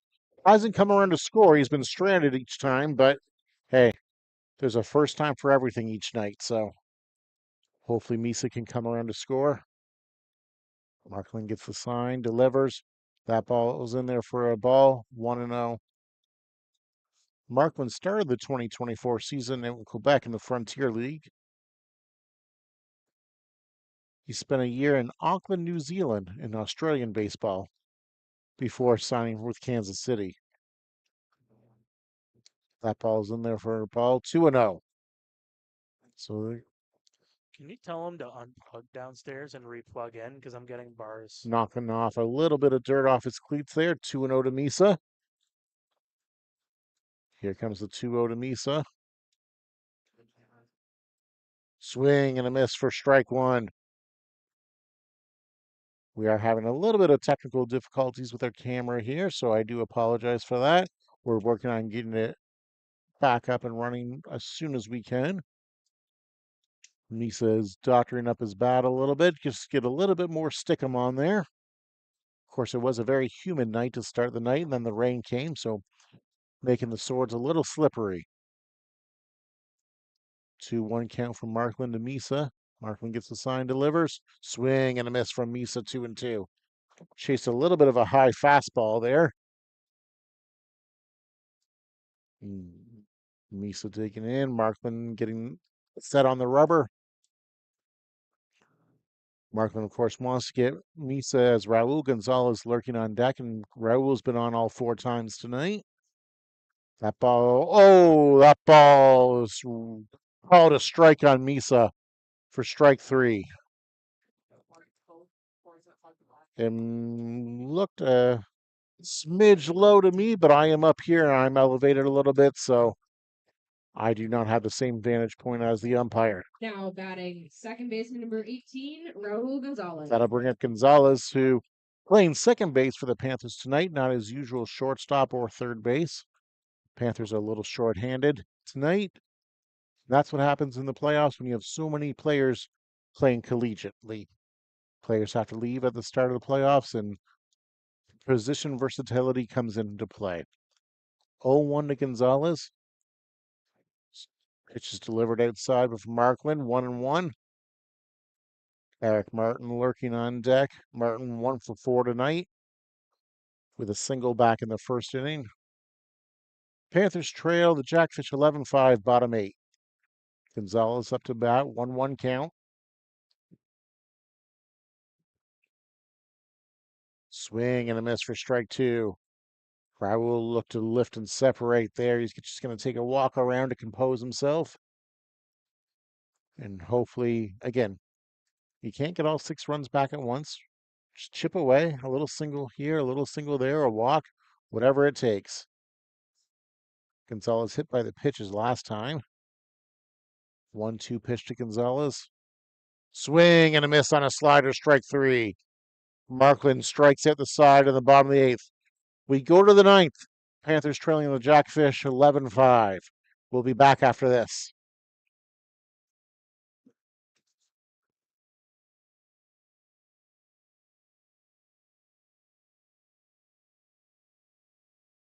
And he can lift anything.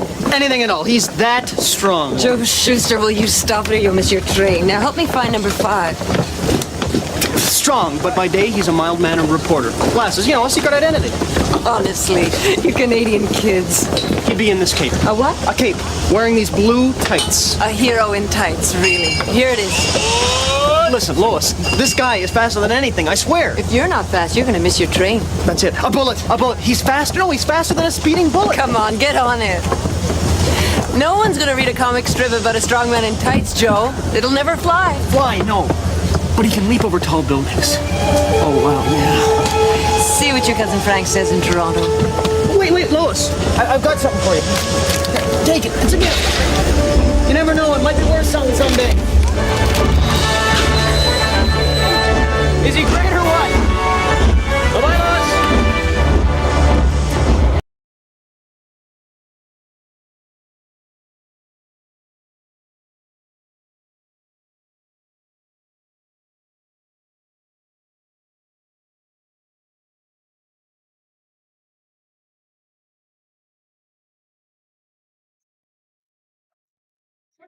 Welcome back to Panthers TV on YouTube. We are in the top of the 9th.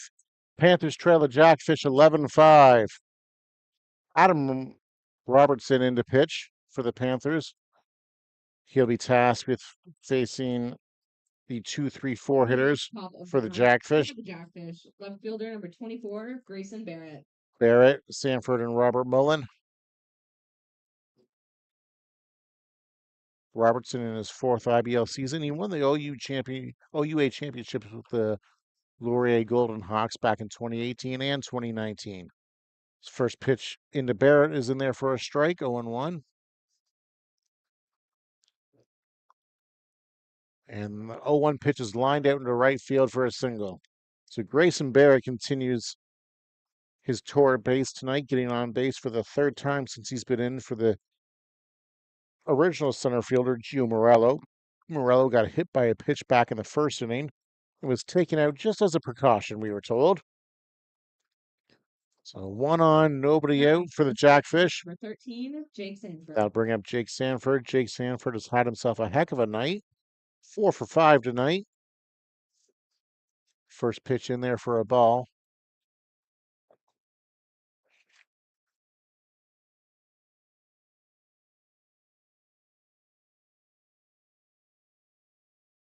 One-0 delivers in there for a strike, 1-1. And Robertson would absolutely love a ground ball, double play ball here. We are in the top of the ninth. Panthers trail 11-5. 1-1 count, fouled off out into the stands for 1-2.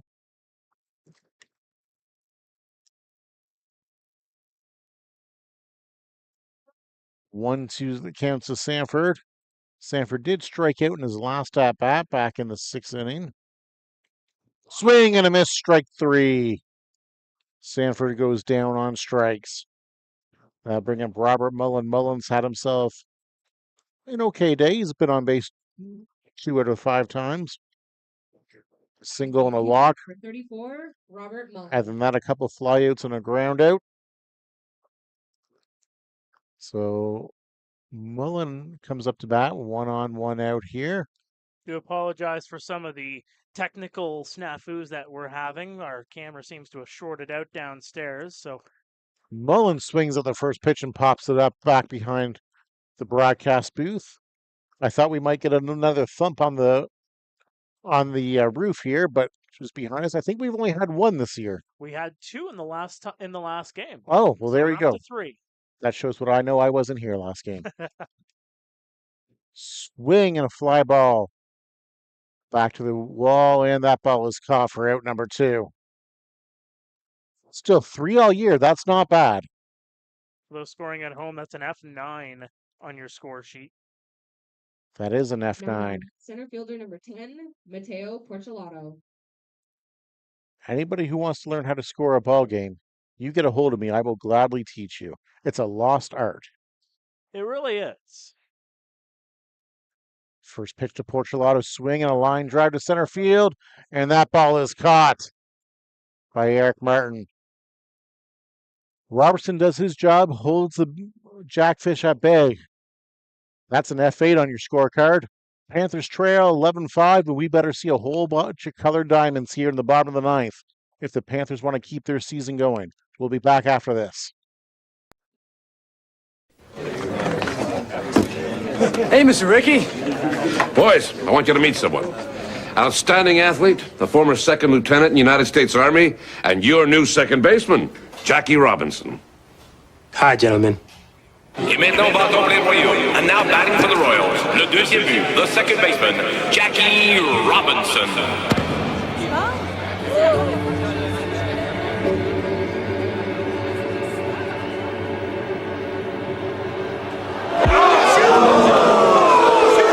Quatrième manche, 4th inning.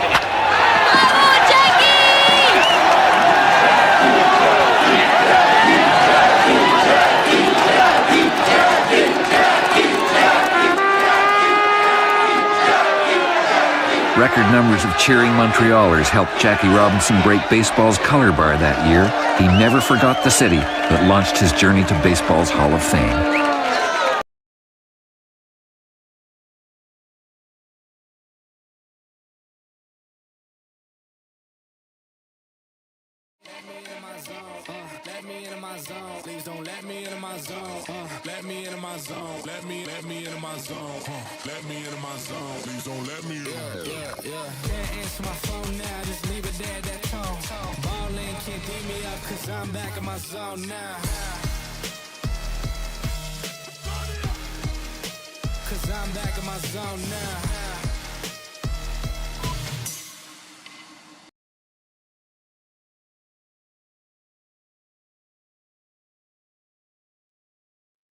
Welcome back to Panthers TV on YouTube. Panthers trail the Jackfish 11-5 in the bottom of the ninth. Eric Martin will be leading off for the Panthers. Martin is 1 for 4 on the evening with a single back in the first inning. Martin, Parsons, Ibarra due up, but I do see Nathan Laird with a bat down there and swinging and looking like he's getting loose. So I would think that Laird's going to come in to pinch hit at some point this inning. Perhaps next for Parsons, we will see.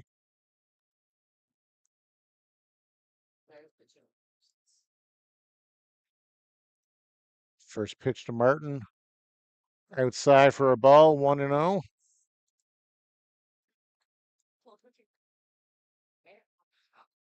Panthers need 6 to tie it. We are in the bottom of the ninth here at Jack Couch Park. We thank you for tuning in. 1-0 to Martin. Swing and a miss. 1-1. So Martin hoping to get on and, extend this ball game and essentially extend the Panthers' season as they are down 2-1 in the series to the Welland Jackfish. 1-1 ball is in there a little high for a ball. 2-1. Of course, if the Jackfish do win tonight, they will take the series 3-1. Panthers winning game 1, 3-2 in extra innings. Welland winning game 2, 14-1, and game 3, 16-1. The 2-1's in for a ball, 3-1. Markman struck out the side in the bottom of the eighth for the Jackfish and looked very impressive doing it. So Martin here in a good hitter's count, 3-1. If you're Martin, even though you are in a hitter's count, you really want to try to find one pitch to one location here. Markman delivers, swing, and a foul ball back behind us, 3-2. We thank you for joining us tonight and throughout the season. If this is our last ball game, it's been a pleasure bringing you Panthers baseball so far this year, but hopefully we continue. But down 6 runs in the ninth, anything can happen. So we'll see what happens with these next 3 outs. Markman delivers. There's another foul from Martin. Martin hanging tough here in the bottom of the ninth.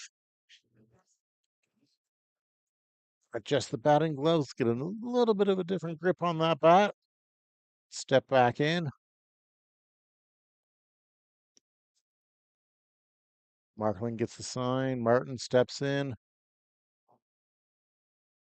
Markman delivers, and that's a ball. So Eric Martin will lead off the bottom of the ninth with a walk. And Nathan Laird is indeed pinch hitting for Parsons. So Laird will go in For the Panthers, the 5th spot. Nathan Laird.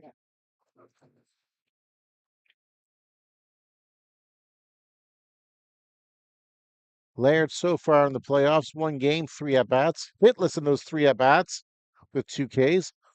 But there's no better time than now to get your first hit of the playoffs for Nathan Laird.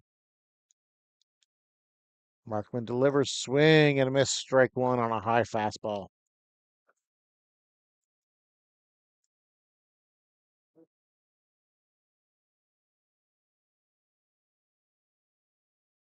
Oh, 1 coming to Laird.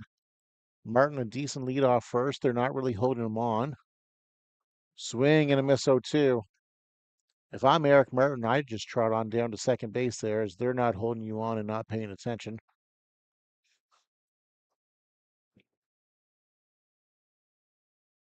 Oh, 2 coming to Laird. Markman gets the sign, gets set. Ready to deliver. And swing and a miss, strike 3. Laird goes down swinging for the first out. Got to bring up Junior Ibarra. Ibarra so far today, 1 for 4 tonight. Did have a single back in the 7th inning. Other than that, hasn't gotten the ball out of the infield today. A couple 4-3 ground outs and popped up to first.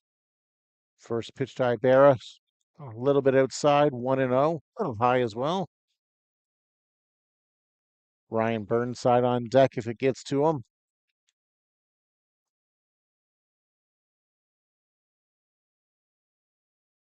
Infield in a double play depth up the middle. 1-0 to Ibarra outside, 2-0 from Markland.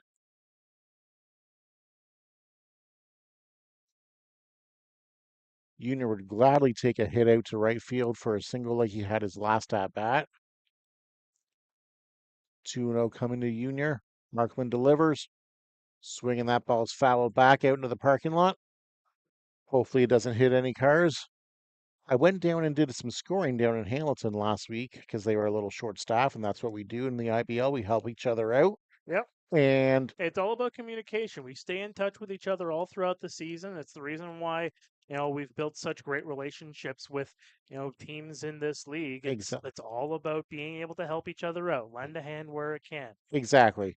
That pitch is in there for a strike, 2-2. And it was my first time being at Bernie Arbor Stadium, and I didn't know exactly where to park. Luckily, my car was not hit by any balls. That's good. I was very worried because there was a few in the direction. I thought, oh no. But we escaped. 2-2 pitch coming to Junior. Swing, and that ball is going to fall out into right field for a base hit. Martin scampers on over to second. Panthers have 2 on and 1 out. So there is a little bit of life still. We might see a runner for Junior. No, it looks like he's going to. Well, they're looking at the bench. Hitter number 55, Ryan Burnside. But it looks like he's going to stay in. That'll bring up Burnside. Burnside's the DH tonight. Burnside 0 for 4 tonight. I thought he was going to be 1 for 4. It was a heck of a diving play by Dawson Sweet to rob Burnside of an RBI single back in the 5th inning.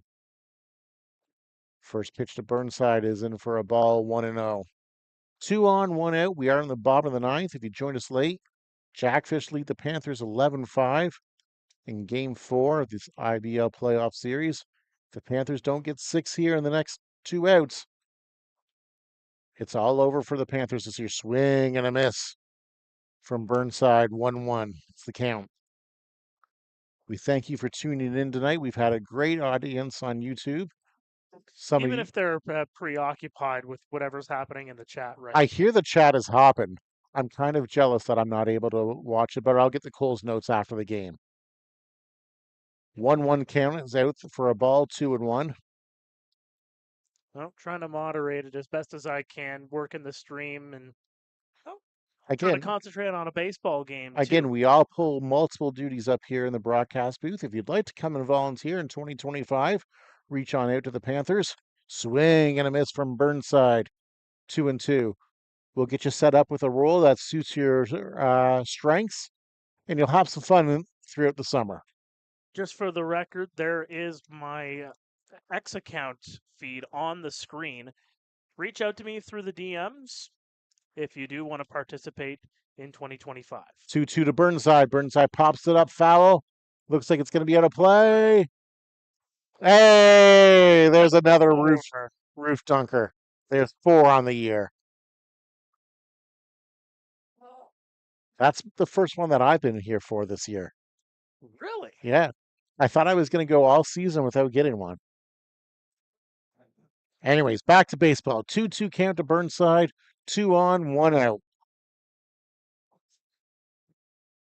Jordan Carthy on deck. 2-2 pitch coming from Markland. Swing. A ground ball to first base. They'll get 1. Burnside's retired on the 3 unassisted. That'll move runners up to second and third. Martin going over to third. Pare going over to second. Jordan Carthy. That'll bring up Jordan Carthy. Carthy on the day, 3 for 4. Had a big home run back in the 6th inning. Had a strikeout in the 7th. Panthers trail the Jackfish 11-5. Bottom 9, 2 outs. We do have a pinch hitter on deck. I believe that's Jack Anderson. I believe it is Jack Anderson as well, if it gets to him. First pitch to Carthy in there for a swinging strike, 0-1.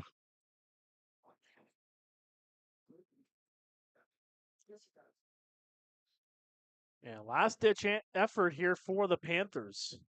It is. Markland's pitched 1 2/3 of scoreless relief so far for the Jackfish. Delivers the 0-1 swing and a miss from Carthy, 0-2. Panthers down to their final strike here. The Jackfish collective on the right side starting to move back and collect in a group there right near the dugout. Yep, they know the end may be near for the Panthers. 0-2 to Carthy. Joe catches the outside rail for strike 3. Markland freezes Jordan Carthy with a fastball on the black. Handshakes for the Jackfish. Despair for the Panthers. Jackfish take game 4 here of this IBL quarterfinal, 11-5. We thank you for tuning in tonight. We did have a little bit of a rain delay, so we thank you if you stayed with us. We thank you for tuning in all season as well. It was my first season as basically a full-time broadcaster. I highly enjoyed myself. Thank you for Mark for allowing me to come on the broadcast this year. Anytime. And I moved down the press box from the scorer's table to the broadcast table, and it was fun. Jackfish win game 4, 11-5. The Jackfish advance to the second round, and we'll be back after this. Located in the heart of downtown Kitchener, the museum is an emerging cultural hub of activity. Well, the museum is an organization that's on a high trajectory, and we have raised the bar of cultural generally, I believe. Unheard of in smaller towns, the museum has housed world-renowned exhibits such as Andy Warhol and now the Titanic. Titanic is a spectacular exhibit. It's a very, very personal exhibit. As you come through, you're given a boarding pass and you assume the name of one of the people actually on the ship. With Kitchener's high-tech industry rapidly growing, plans for expanding the museum are also in the works. So our plans for the future are to grow our footprint and add more space so that we can get to a point of having 2 exhibits at the same time, one focused on the technology side while one's focused on the art side. Minutes from city center condominiums, your days of leisure will only be enriched by a visit to the museum.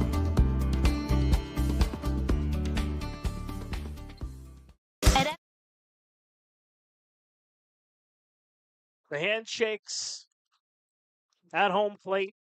Welland advances 3-1 in this best of 5 series. It will be the top 4 teams in the IBL advancing into the second round as we welcome you back inside the broadcast booth here in Kitchener. He's Mike, I'm Mark. And well, Kitchener gave Welland a scare in game number 1, but Welland saw that and said, well, we know we can't take this team lightly. It's not to say that they didn't take them lightly in game number 1. Everybody's going to have a bad game, but Welland really took over this series in game 2 and never looked back. Yeah, absolutely. You know, the Panthers, I don't want to say we're fortunate to come away with a win in game 1. They played well, getting the 3-2 win in 10 innings.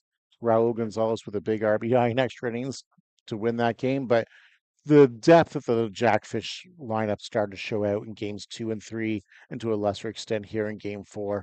1 through 9, the Jackfish they're such a deep team. Anybody can hurt you at any moment. And, you know, we talked about it at length this season where the Panthers, whenever they'd seem to get a rally going, it wouldn't be sustained. And, you know, the home runs would often come as solo shots and not with runners on base. And tonight, yeah, they had a couple with runners on base, but again, the solo shot got him going from Gonzalez, and ultimately just didn't have the depth to keep up with this Welland Jackfish team.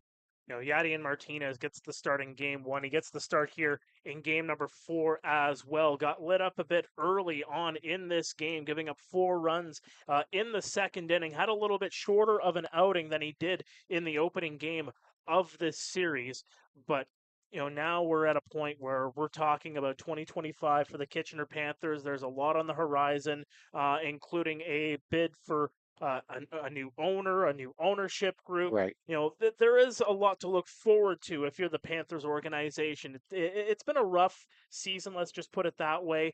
You know, not to the expectations that many fans would have liked, going from second place last season to 8th place this year. Had a rough start in the month of May, going into June, had a lengthy losing skid. They had a bit of a upswing, if you will, to get them into a playoff position and ultimately holding on to that 8th spot.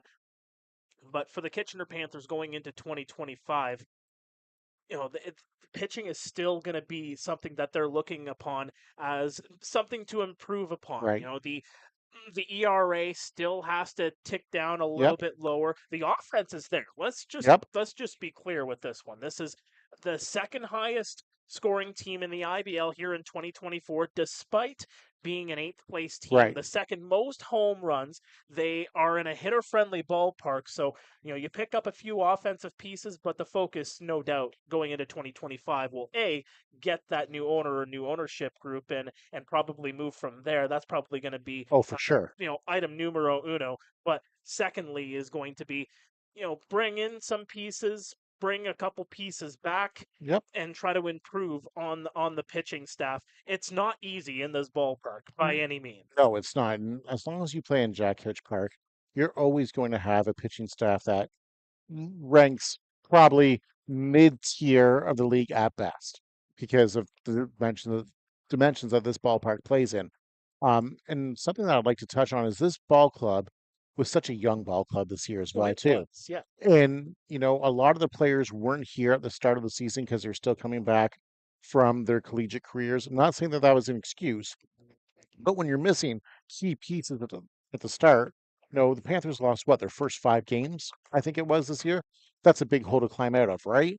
And so even though you lost in the first round this year, you won a game, you gained some valuable experience. And now those guys like the Liam McTaggs, the Ryan Burnsides, stuff like that, who are relatively new to the team, they're in a better position going forward next year. Absolutely. And, we're going to be trying to improve on the broadcast. I know there's a couple of messages in the chat about, trying to get better cameras.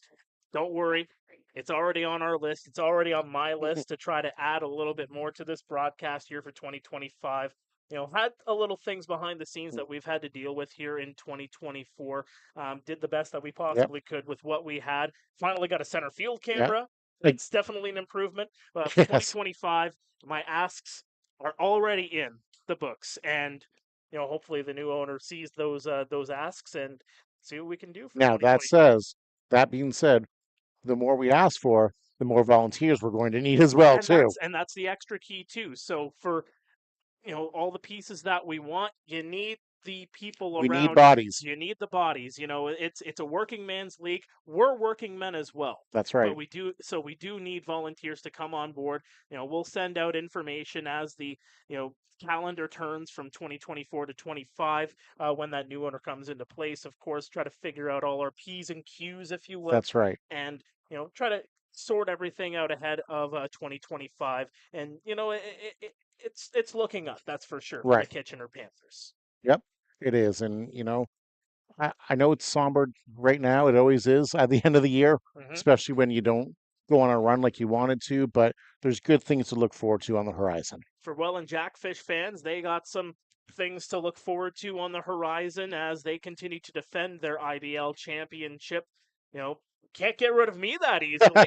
Still got to deal with me in round 2 in Guelph, as I'll call game 2. It will be on Saturday, so that means game in Welland, probably on the Thursday. I'm sure Ryan Harrison, watching this right now, is already finalizing something to put onto the website. So check on Welland Jackfish on their social media feeds or on their website. I'm sure that they'll have the full schedule up very shortly on what round 2 will look like. It'll definitely be either Thursday or Friday for game 1 of the Welland and Guelph series. Get your tickets now to fill up that pond. I know it's going to be bumping as the Jackfish look to get repeat championship to the Rose City. And quite honestly, it's such a good thing to see in the IBL, to see teams be so successful, and something to have to aspire to, if you will, as well, because that's just how this league works. It's cyclical. It's trying to one up each other, and the more and more we one up each other, it just improves everybody. Absolutely. As the old saying goes, a high tide rises all ships. That's right.